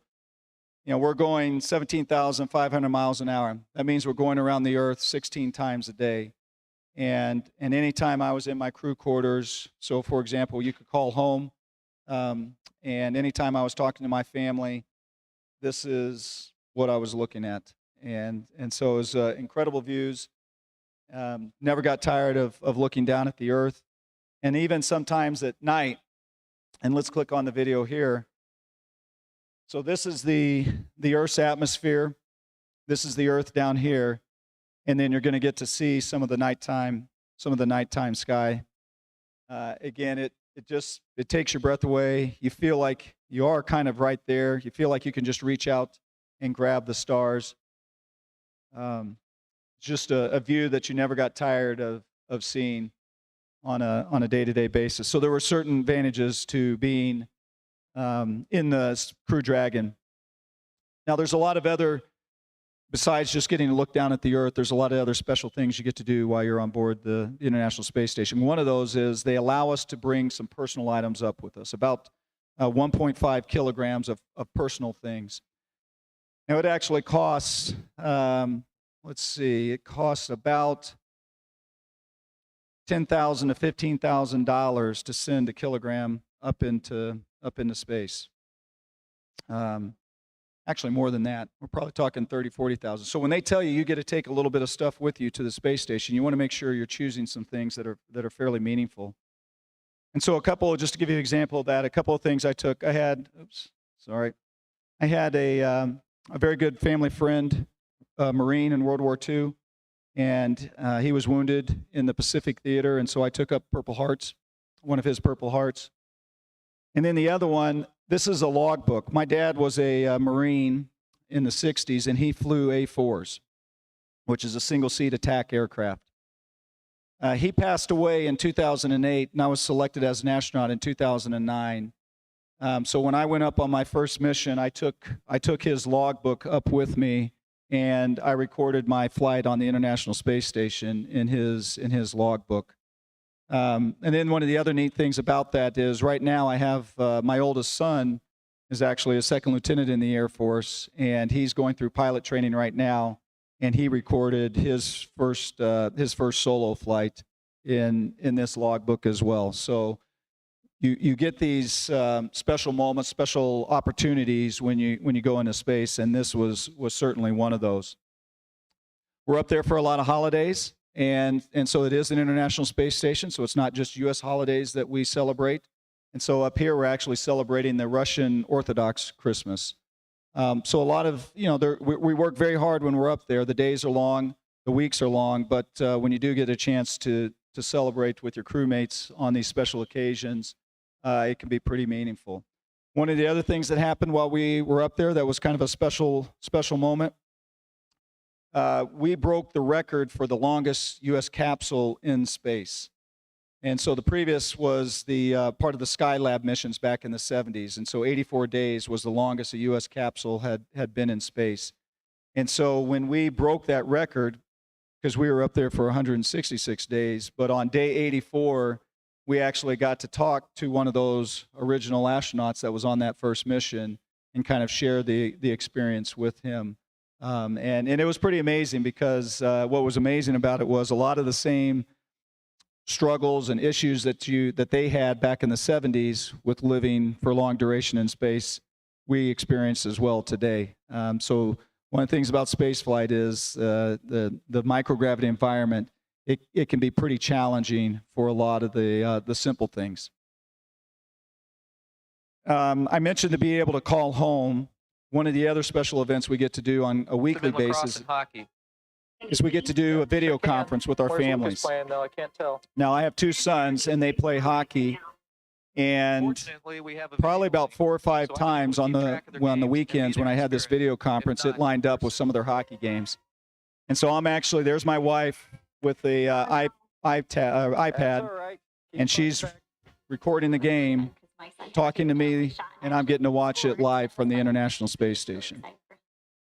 So moments like that are extremely important because when you still feel connected to Earth, when you still feel connected to your family in this way, it makes the long days, the long weeks that much more better, and you perform that much better when you do have those kind of opportunities.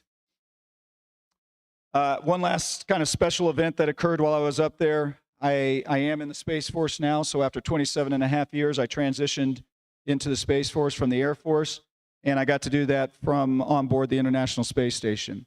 And then at the same time, I mentioned that my son, who's a second lieutenant now, I actually got to commission him from the International Space Station. And so there, I'm on the computer there, and that's my son as I gave him the oath, the officer's oath. But then what made it even more fun was after I got back, after I splashed down, we went on a vacation, and I was able to do kind of an official ceremony with him on the beach in California. So a lot of special memories, but eventually it's time to come home. Before we came home, the next crew came up, and so that's the next 4 that replaced us. And I like to highlight on this, you don't get a lot of sun when you're up on board the International Space Station, and so this is what you look like after 6 months in space, and this is what you look like after 2 months or 2 weeks in Florida getting ready to go into space. So not a lot of sunshine on board the International Space Station. Let's go ahead and click here. Eventually, it's time to come home. It is an automatic undocking, and you'll see the thrusters firing that cause us to back away. You can see us from the International Space Station there, and now this is the deorbit burn, and there we are entering the atmosphere. This was the first nighttime splashdown since 1968 with one of the Apollo missions. You can see the chutes coming out, and then we're riding it down. That happens at about 2 kilometers above the ocean. So we splashed down in the Gulf of Mexico, and SpaceX was right there with their recovery ship. So in about 30 minutes, they're hoisting us up onto the recovery ship. And then within about another 30 minutes or so, they are getting us out of the vehicle. And as you can imagine, you're pretty excited to be back on Earth. This is the first fresh air that you've had in 6 months. And so a lot of smiles for us when we got back. So that's what a 6-month mission to the International Space Station looks like. It kind of gives you a feel for what we're doing, why we're doing it on board, and hopefully gives you a sense of some of the personal human pieces of space flight as well. What I'd like to do at this point, and I know we're late, so just keep me honest on how much time we have to answer a few questions and all of that. I'm happy to answer as many as we have time for. And then what I'd like to do is just kind of finish with another little story before we close things out. So open for questions, and you want to come up and you can, so who's got the first question? Right over here. Sure. Go ahead. Yeah. We have another microphone.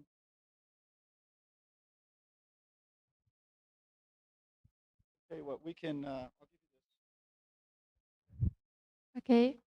Okay. First of all, let me thank you for this amazing conference, lecture. My question is, what is the training after astronauts return to Earth? And how did you feel when you came back?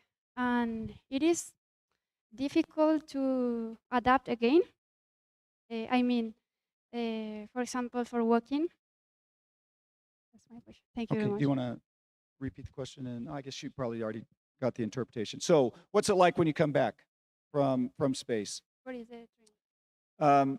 The human body is pretty amazing in terms of how it adapts to the environment that you're in.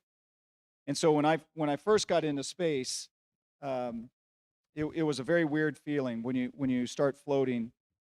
It felt like I was falling, and so it felt like if I was to crawl up on top of the ceiling here and let go, that kind of rushing sensation. And it lasted for 24 hours, that feeling. So it's a pretty strange experience, but your body adapts. It gets used to that microgravity environment. But then the problem is when you come back to Earth, you have to get used to gravity again, and that can be pretty challenging. When we did get back, your mind has forgotten how heavy things are. We exercise while we're on board the station, and we keep our muscles basically just as strong as they were when we launched. But you've forgotten, your mind has forgotten how much force it needs to use, how much muscle it needs to use to pick something up. And so things just feel heavy. You feel heavy. This microphone would feel very heavy right after you get back from space. In fact, when I landed on my first mission, you're kind of leaned back, and there was a window in the Soyuz, and so I was just trying to pick my head up to look out the window to see the recovery crew and see if they were coming, and I could hardly pick my head up. It was a man. I mean, I was almost having to use my hand to help lift my head up. That feeling that goes away, I would say, within 24 hours or so, where things start to feel normal again from a weight standpoint. But the other thing that's really challenging is your inner ear, right? Your inner ear, which we use to help balance down here on Earth, it's using gravity to help you do that.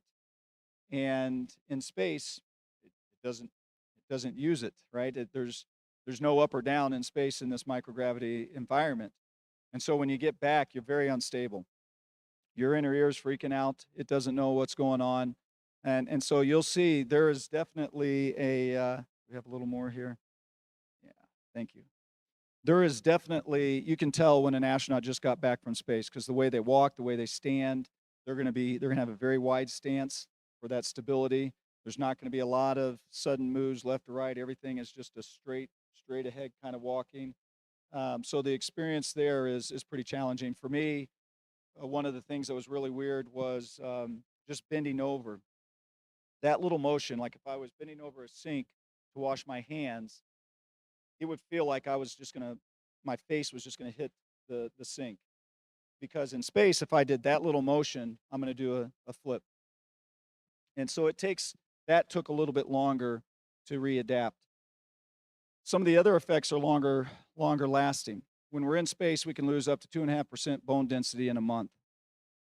We exercise to help prevent that, but we still end up losing some bone density. I ended up losing about, on this second mission, about 7% bone density bring us back to Johnson Space Center, and they will give us a physical. And they're wanting to know, do we have higher rates of breaking our bones, or do we have higher rates of cancer because of the extra radiation that we receive while we're in space? So it is a lifelong commitment to being an experiment when you go to space and then come back. All right, next question.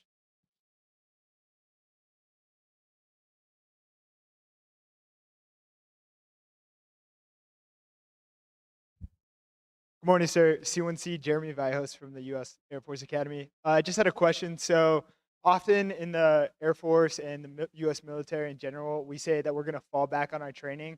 Obviously, when you're in space, you can't simulate everything that's going to happen. So how do you rely on your crew? And then how do you also overcome these situations? Yeah, it's a great question. You saw that we trained, for example, in that giant pool, right? That's where we train for spacewalks. And it's pretty good. We get to what we call neutrally buoyant.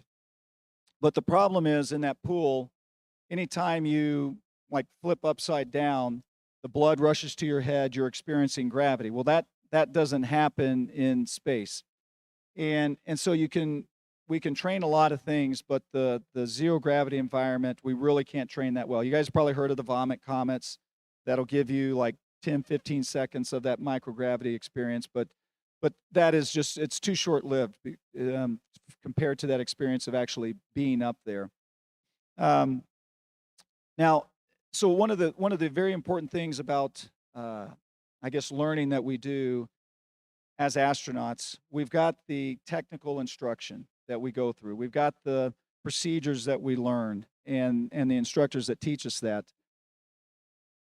But then one of the very important parts of our training is we have the word of mouth experiences that those that have flown before us will share some of those issues that you might experience in the microgravity environment, some of the things that you don't get in the normal course. And so that's an important part of our debrief after we get back. We debrief everything that we do on board the space station. Every experiment that we run, every maintenance activity that we did. Believe it or not, we have to, every Saturday is a cleaning day in space. And when you fill up the vacuum cleaner, we have to bag the bag and send it back to Earth so they can analyze the stuff that you vacuum up. And so we have to debrief our cleaning procedures and anything we need to change. But at the end of the day, one of the more important ones that we do debrief is just that we'll shrink the room down to just astronauts, and we'll talk about all of those sometimes personal issues, right? What kind of medications did we take? Did we have any problems with being sick? Any experiences like that we want to make sure we pass along so that the next person up isn't surprised when that happens. Yeah, so let's go to the next question.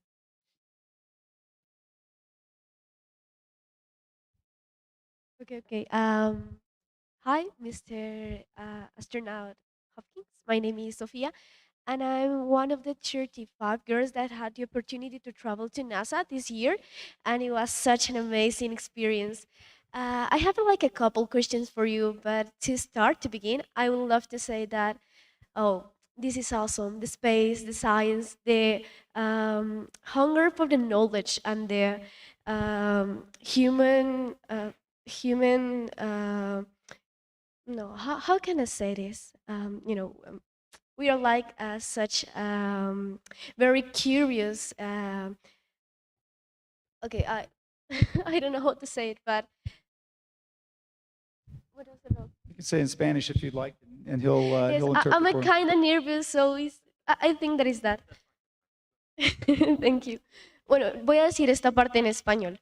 Es maravilloso ser conscientes del hambre de conocimiento que tenemos como especie humana y de poder entender por qué hacemos todo esto, el querer saber más, el llegar y trascender nuestros límites cada vez más es asombroso. Y... Ay.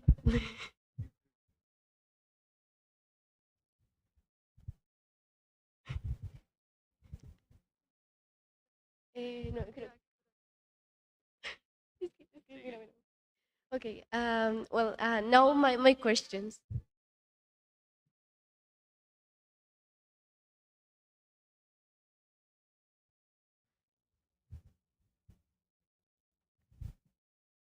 Okay.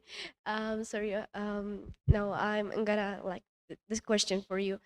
I have like a couple. So first one, we know that in the astronauts have like a different kind of food, and I want to know if you have where you go to the International Space Station, if you have like a favorite food or the not favorite food. What do you like about that?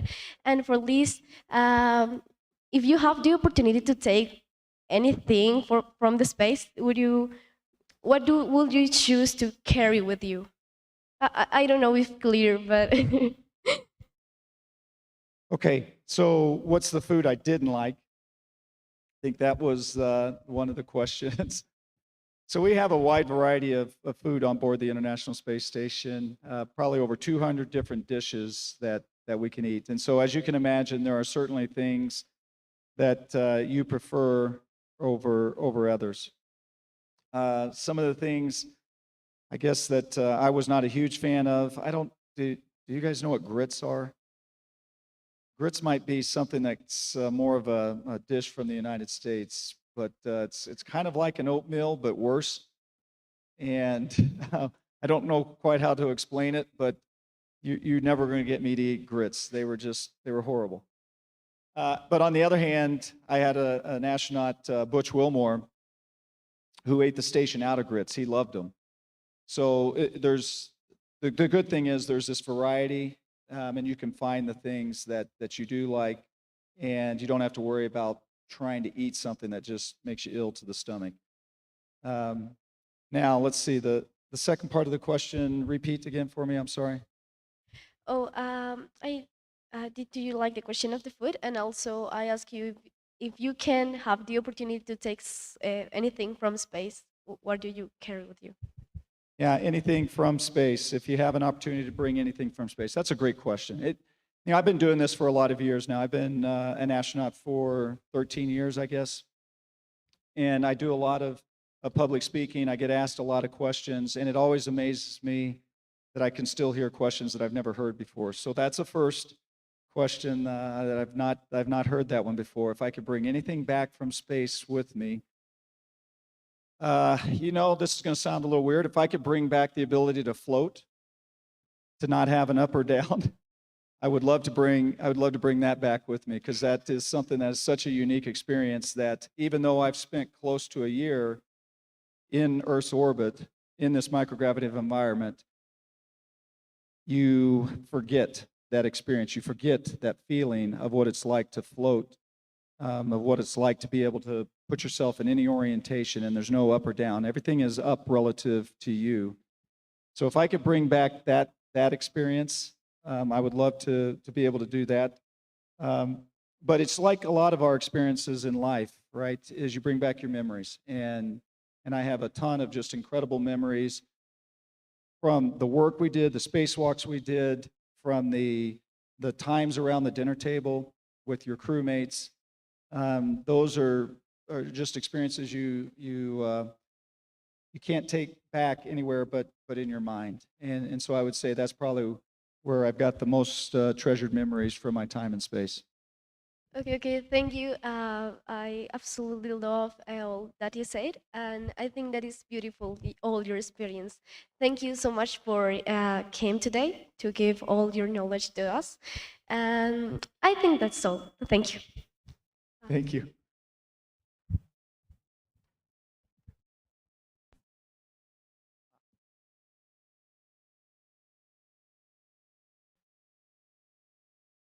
Hello, sir. Good morning, and thank you very much for sharing all your experiences with us. I just wanted to know, I'm curious about how is the process of getting back to Earth? I mean, if there is any calculation or anything you have to do to know where exactly are you going to land and get to the Earth. I don't know if I made myself clear. So the question is, coming back to Earth, anything special that we have to do to get to know where exactly are you going to land? Where exactly are you going to land? Yeah.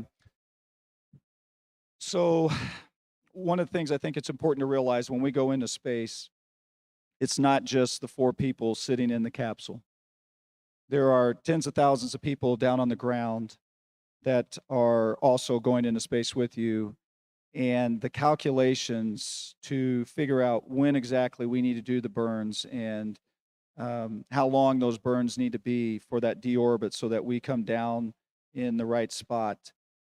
There are a lot of people a lot smarter than me that figure those things out, and then they hate to say it, but they dummy it down for us. So our ability, so for example, we have inside the Crew Dragon, we have the ability, if we have an emergency, to land just about anywhere on Earth where there's water. And the way they manifest it for us in terms of the screens, as we're looking at, there's a map of the Earth. And so you get to see where the land is, you get to see where the water is, you get to see your trajectory over that. And you can literally just pick a spot and say, hey, I want to land off the coast of California. You hit the button there, it records that longitude and latitude. And then it does the calculations that says, okay, now you need to start this burn in 15 minutes and it's going to be this long, and that's going to put you down in that spot.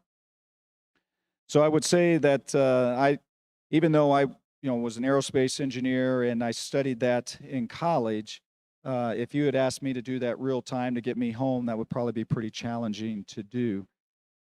With the space shuttle coming back to Earth, they had to be very precise. All right, it was like a glider though, right? So because they need to land, no kidding, right there on that runway. With these capsules, like on the Soyuz, for example, they land in the steppes of Kazakhstan. That's a big target.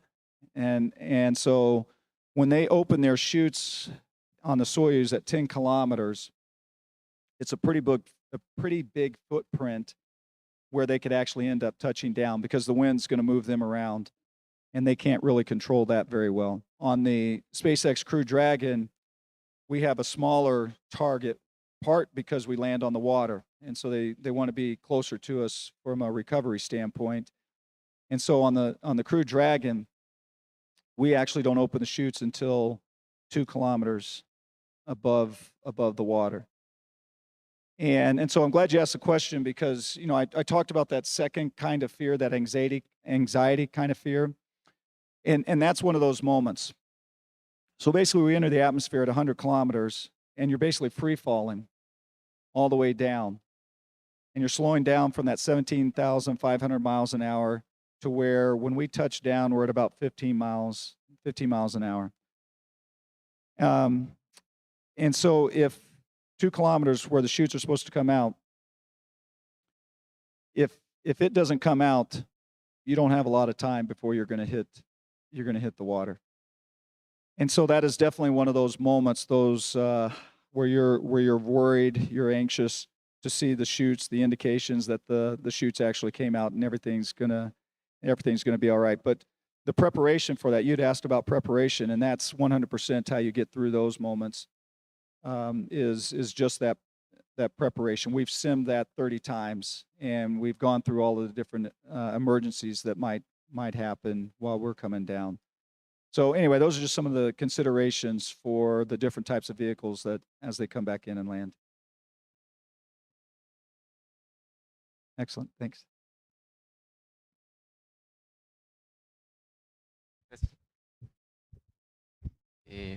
Hello. First, thank you very much for your presentation.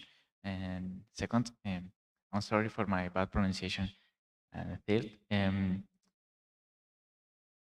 how it's possible that the vegetable or the plants, sorry, how it's possible that the vegetables or the plants grow up in the space? Because in space we don't have up or down or left or right. And how it's possible? Thanks. I love that question.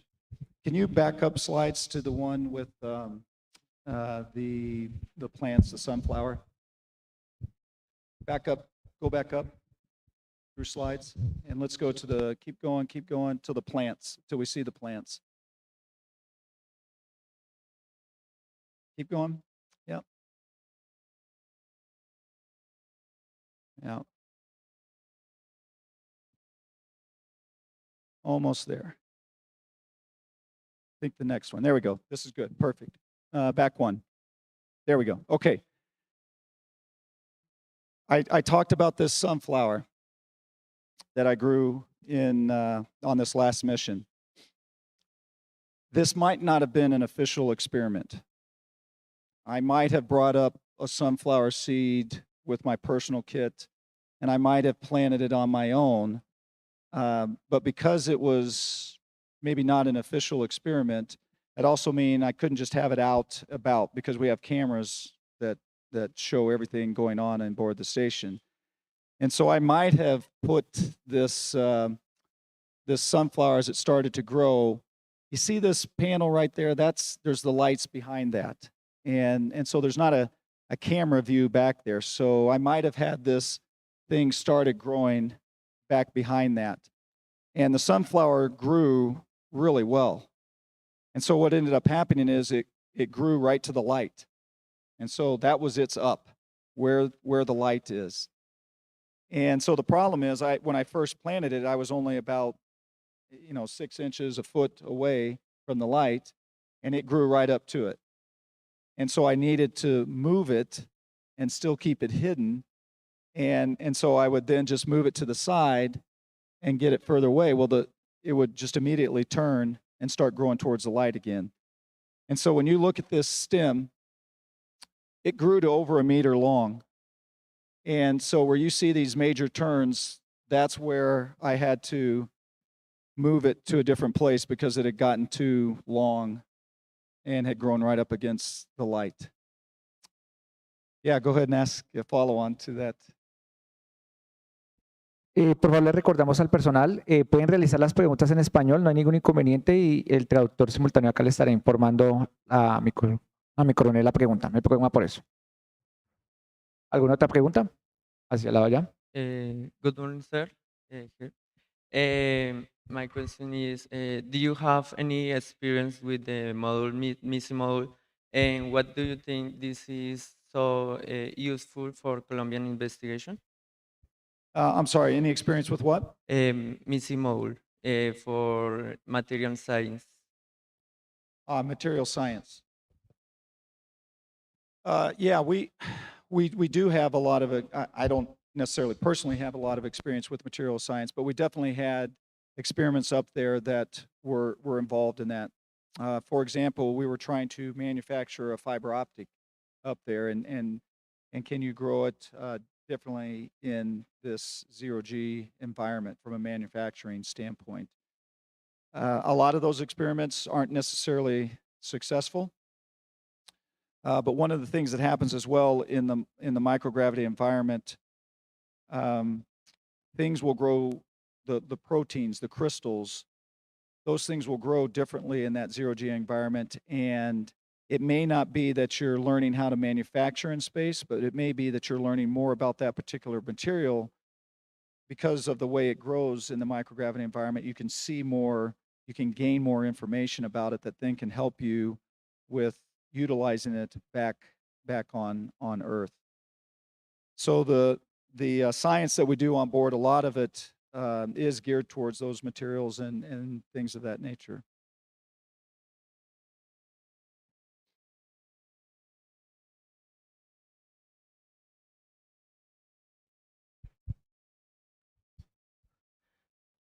Buenos días. Tengo entendido que usted es un hombre de fe, de Dios. Una de las frases, por aquí la tengo, la sacamos precisamente anoche con la hijada. Solo con Jesús podía salir al vacío del espacio. Usted tuvo la experiencia de llevar la comunión también al espacio. Me gustaría saber esa experiencia de fe con toda esta realidad de ser astronauta, de ver el espacio, de ver las estrellas, de tener esa experiencia ya. Sale uno de la mentalidad aquí de la Tierra y se le amplía más la visión todavía, donde se tiene que enfrentar con el infinito. Me gustaría saber esa experiencia de Dios allá en el espacio. Thank you.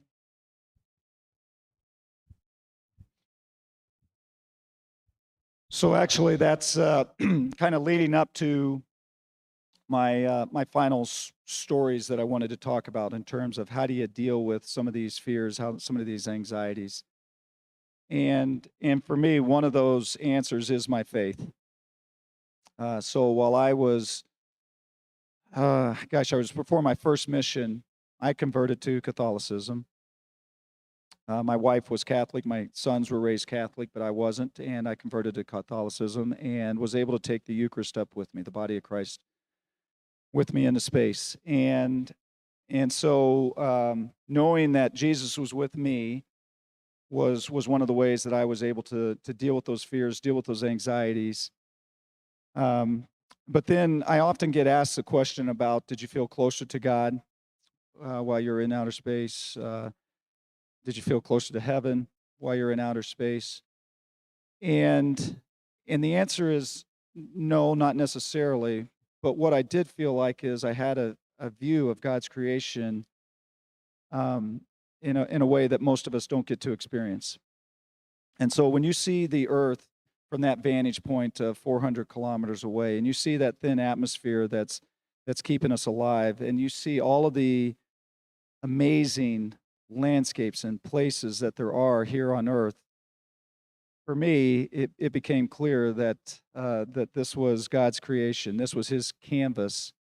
And the neat thing about being in space, as you're looking out the window, you're traveling pretty fast, and so it's this painting of His creation that's constantly changing. It never stays the same, right? Because you're moving that fast, and so you actually, it's like you get to see Him painting, see Him creating as you're traveling around the Earth. And so it is a very, for me personally, it was a very special experience. My faith was very important for me.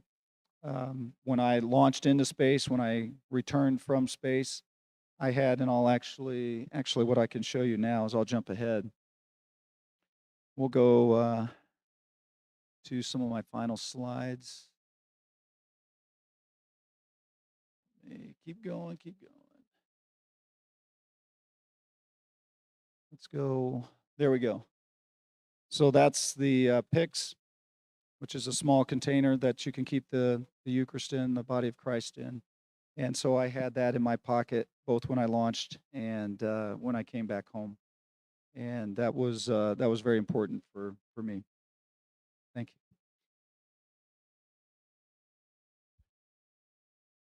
Good morning, sir. I would like to know if you ever thought that you would be going to space when you joined the Air Force, and did you feel fear of not coming back to Earth when you launched to space? Yeah, great question.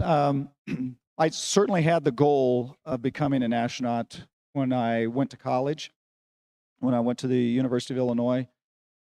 And so when I joined the Air Force, I certainly had a goal of doing that as well. And I had done what a lot of people would probably do is I looked at the current astronauts and those that were in the Air Force, and I looked at, what had they done, what were their career paths, and I tried to mimic that career path. And so I got into flight test. Very fortunate for me in that that was a career path that I was very interested in anyway, but I'd seen that that was a route that others had gone to get become a part of the astronaut program. Did you ever think you were going to be an astronaut? No. Even though that was a dream, it was not something you necessarily wanted to hang your hat on. So I applied to be an astronaut four times over the course of 13 years. And so it wasn't even until my fourth attempt that I even got an interview and got to the point where I was actually selected. And so that it's interesting you say that, because one of the things when you're applying to be an astronaut, you know about the call. What do I mean by the call? If you actually get to the interview process with NASA, whether you get selected or not, you're going to get a phone call. And this is a big moment because the phone call is either going to come from the human resources folks, and if that's the case, you know you didn't get selected, or the call is going to come from the chief of the astronaut office. And so you know as soon as they say hello, you know whether you've been selected or not as an astronaut. And so up until that moment, you don't really ever think it's going to happen. And part of the reason is just sheer numbers. In 2017, I think we had 18,000 applicants and we selected 13. And so that's a pretty small number, pretty small percentage. It's unfortunate because, quite frankly, there's a lot of people that make excellent astronauts. There's a lot of people here that would make excellent astronauts. And just for a lot of reasons outside even your control, you may not get picked up. So you got to be a little bit lucky as well. And so I think that I got a little bit lucky because I know there's a lot of people that are more talented than me that aren't astronauts that certainly could be good astronauts. The second part of your question again, can you repeat it for me? The second part is, did you feel afraid of not coming back to Earth when you launched to space? Yeah. Are you ever afraid of not coming back to Earth once you got into space? I think like most of us, you never think about bad things happening to you per se, right? It's always somebody else. I think in the aviation community that exists out there, right? When you guys read accidents reports and all of that, and it's in your mind, it's always the other person that those things are happening to. And so I would say I never really thought that I wasn't going to get back to space. I will tell you that the hardest part of space flight is not on the astronaut themselves, but it's on the families. And what do I mean by that? I talked about coming back into the atmosphere, and when we come back in the atmosphere, we're going 17,500 miles an hour. And we've got to slow down. And so you slow down through friction, and you create this superheated air that's going around your capsule, and that interferes with your communication. And so for every launch and landing, the family members have an astronaut that's sitting with them. And after my first flight, I was in the control room with the family members for their return, and they hit that point where there was no comm. And you don't get comm back until you hit that point where the chutes are coming open, so at about 10 kilometers. And it was a very uncomfortable feeling to be sitting there with the families with no comm and not knowing what the results of that landing were going to be. You couldn't tell them everything was going to be all right because you didn't know. And then as you're getting close to the time when they're supposed to come out of this blackout period that I'm talking about, the ground starts making calls in the blind. And they start making these calls, Soyuz, Sut Moskvia, Coxletion. How do you hear? And then there's no response.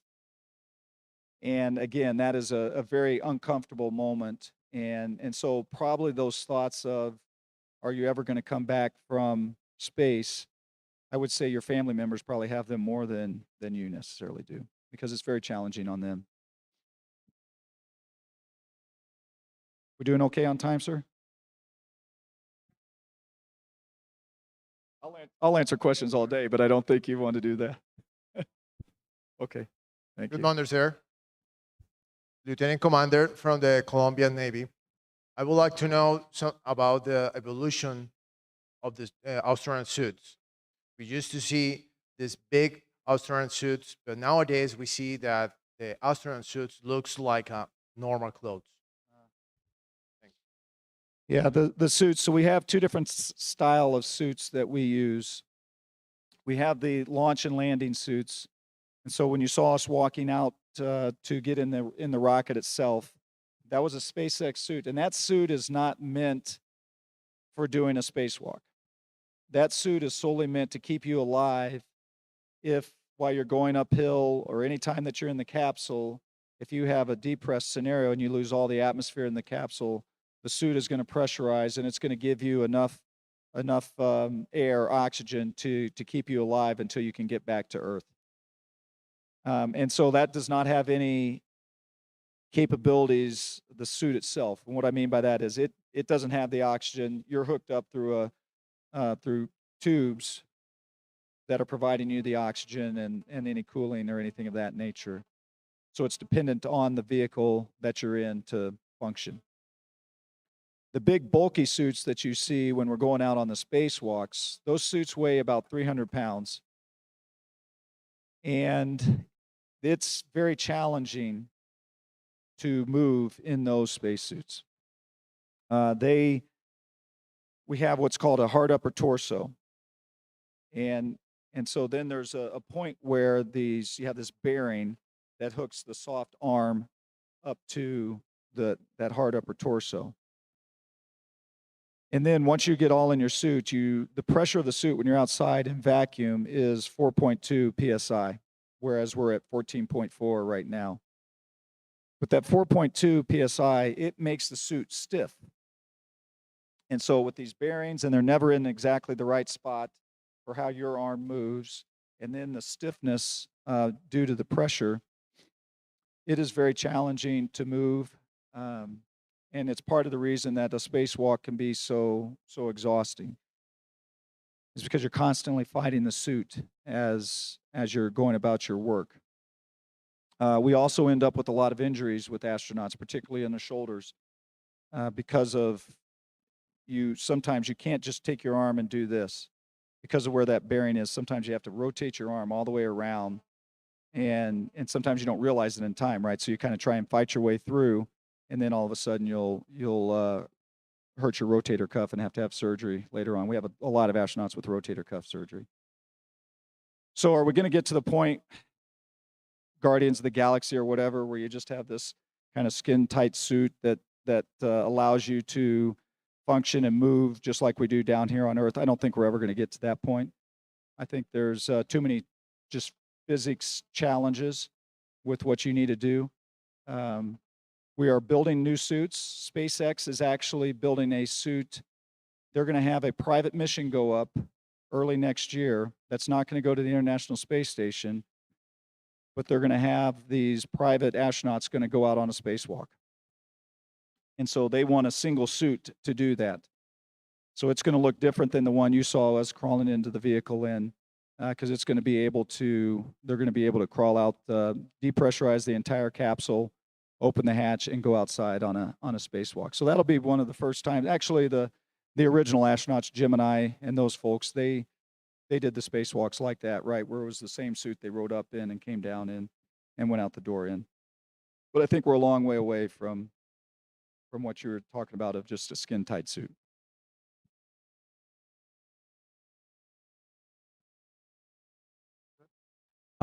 Thank you, sir. I want to ask you, you finally achieved that goal of being an astronaut, and everybody will think that that's the top of your career, but not. What's next after being an astronaut? That is a great question. And if you can figure that out, I hope you let me know. It is interesting. It's an interesting situation to be in where you have this childhood dream. You finally have the opportunity to do it. And then you're trying to figure out, okay, what am I going to do? What am I going to do after this? I sometimes equate it to, let's say, a professional athlete, for example, right? A lot of us probably grew up thinking we were going to be a professional football player, either American or soccer, right? And for those folks that do actually achieve that, they hit a point where they're no longer getting to live out that childhood dream. And so I think they have to go through that same process of, what do I do next? So what do I do next? I'm still an astronaut. I'm still on the active roles. And so I still could be assigned again in the future. But I'm also approaching the end of my career. We all know that that's going to happen to us at some point. I am 53 years old. We don't age discriminate at NASA in terms of there's not a certain age where we say you can no longer be an active astronaut. In fact, we just brought back a guy that was 61 that had been up on the International Space Station. We're getting ready to launch a couple of guys that are well in their 60s as well. So I think for me, I'm keeping my options open.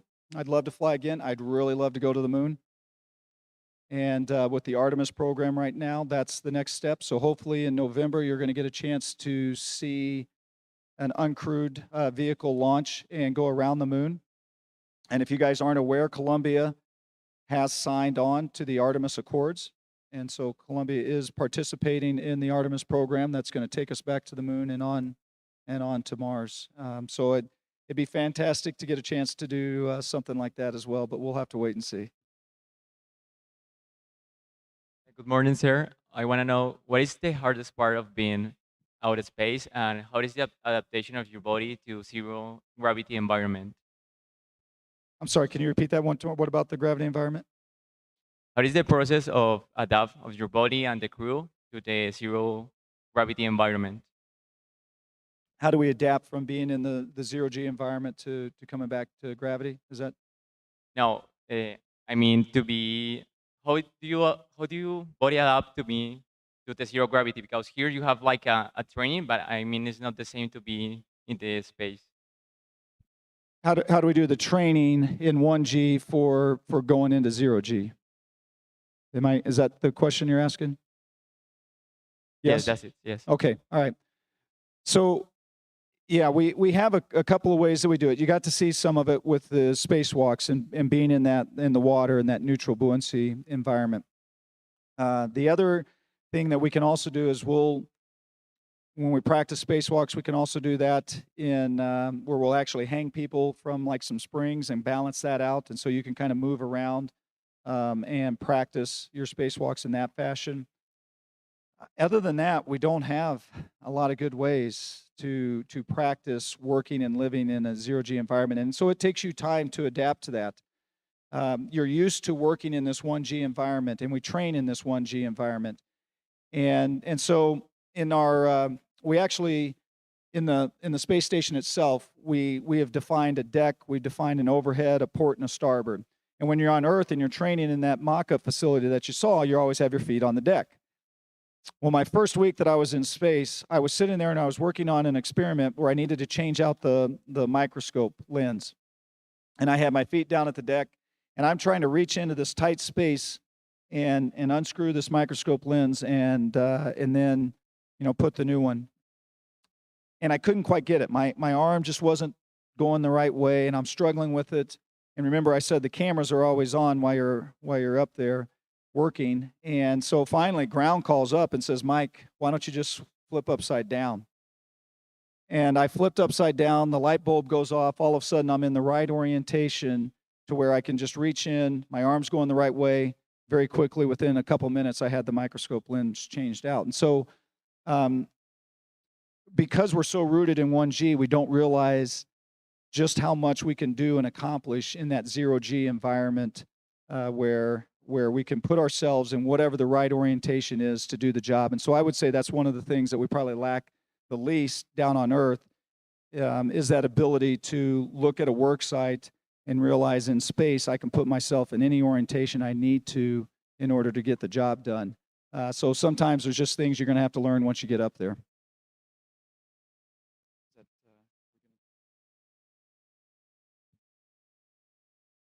Esa sería la última pregunta. Yes, one more. Okay, good morning, sir.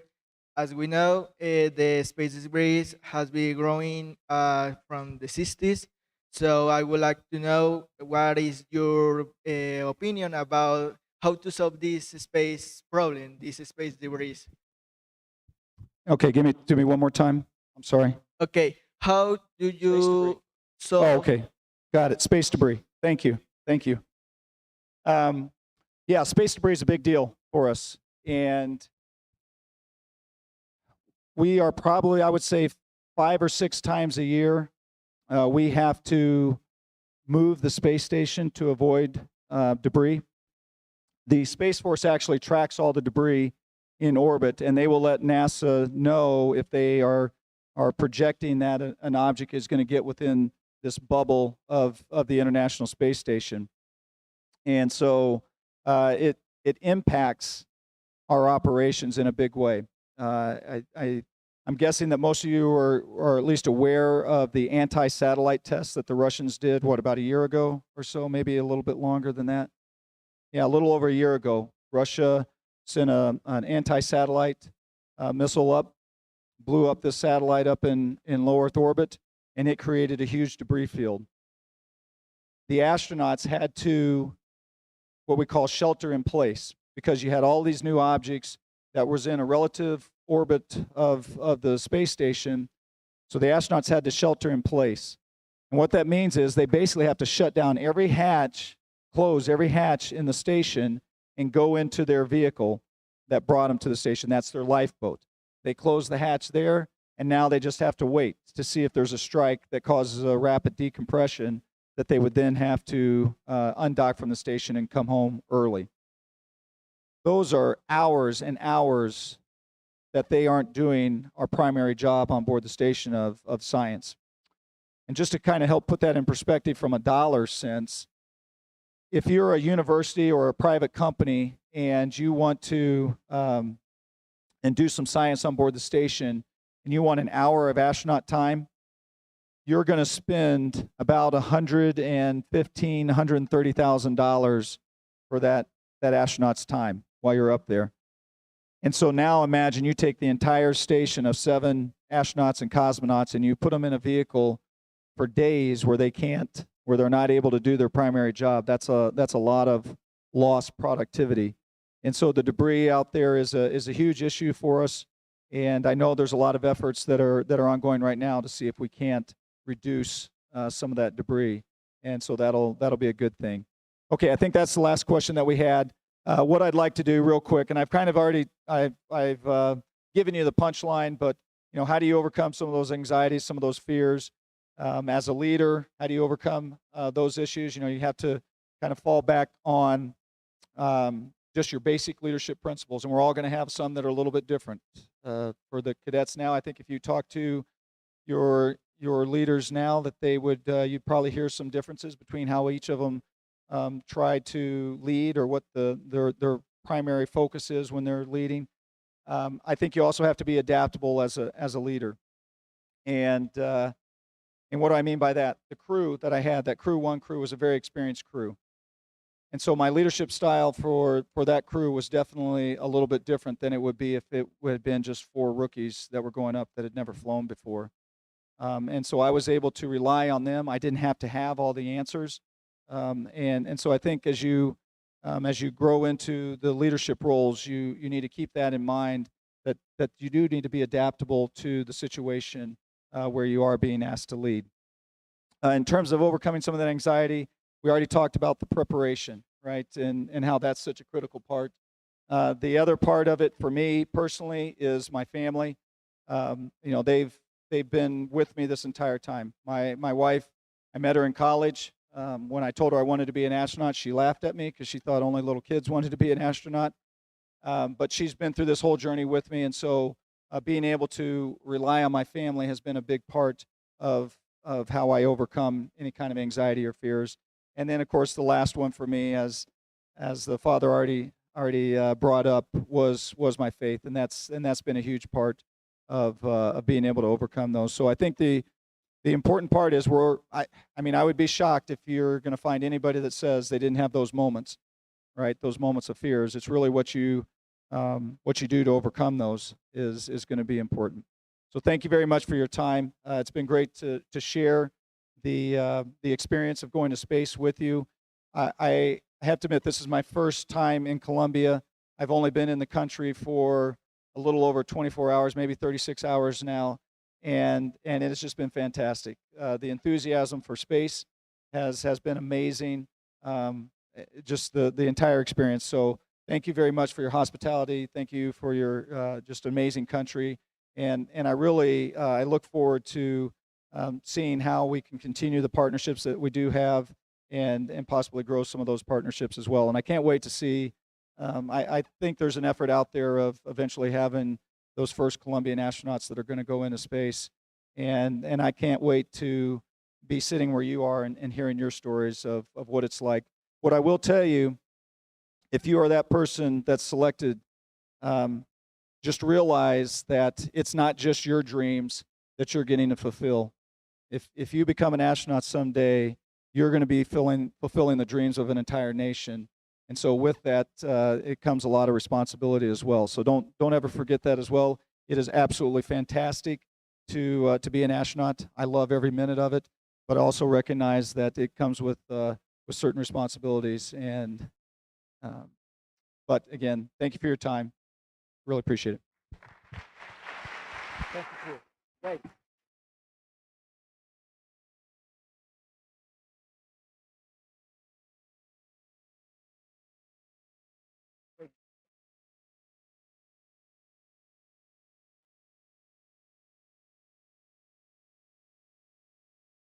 Palabras por parte de la señora Teniente Coronel Yaira Cárdenas Pozo, comandante Grupo Académico, Escuela Militar de Aviación, Marco Fidel Suárez.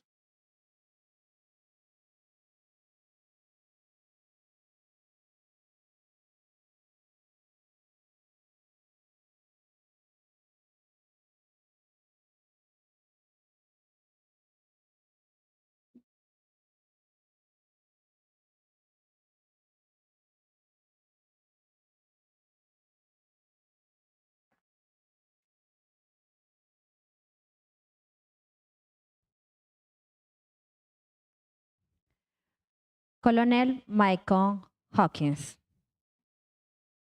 Colonel Michael Hawkins, on behalf of the Military Aviation School, Marco Fidel Suárez, we give our sincere thanks for your presentation, where your experience in space and as an astronaut was highlighted, which without a doubt highlights the value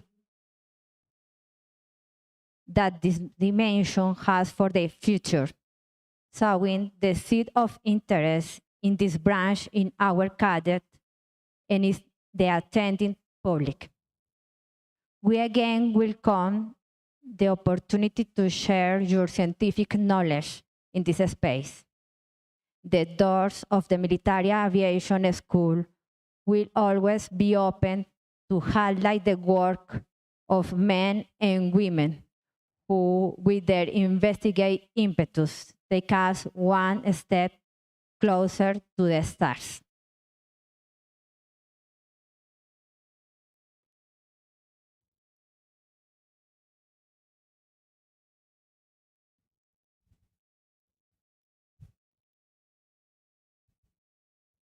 Se entrega nota de estilo de avión T-90 a escala por parte de la señora Teniente Coronel Yadira Cárdenas Pozo, comandante de Grupo Académico, Escuela Militar de Aviación, Marco Fidel Suárez.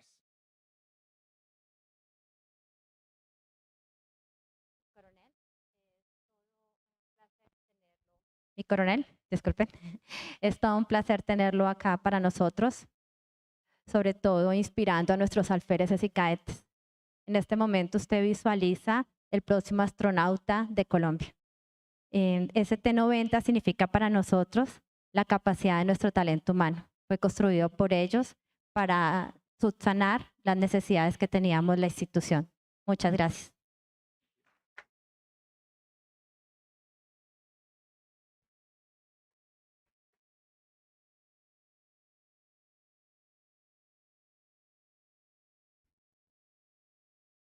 The T-90 Kalima aircraft is a two-seated basic training, low-wing monoplane with a fixed landing gear made in Colombia with composite materials. This aircraft is currently used to carry out the basic training process for future pilots of the Colombian Air Force.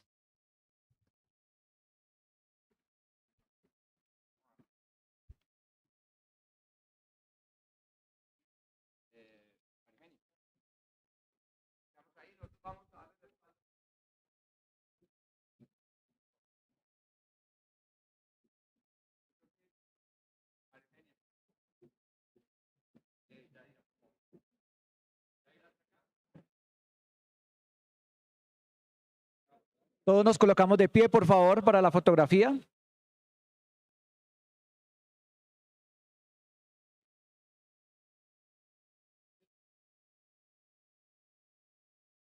Por favor, el auditorio atento acá.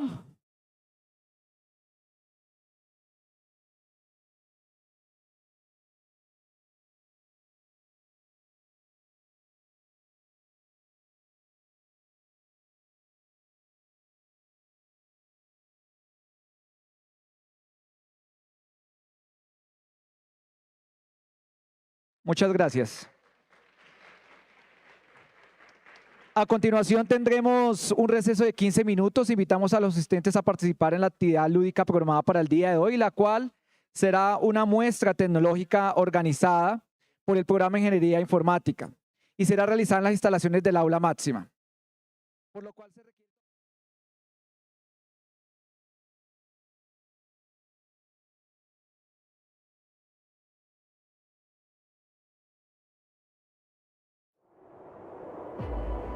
Siempre ha estado ahí. Es un llamado interior que no cesa. Un deseo. Un instinto. Una obsesión. Lo siento en mí. En mi cuerpo. En mi alma. Es lo que respiro. Lo que amo. Lo soñé de niño. Y ahora que lo vivo día a día,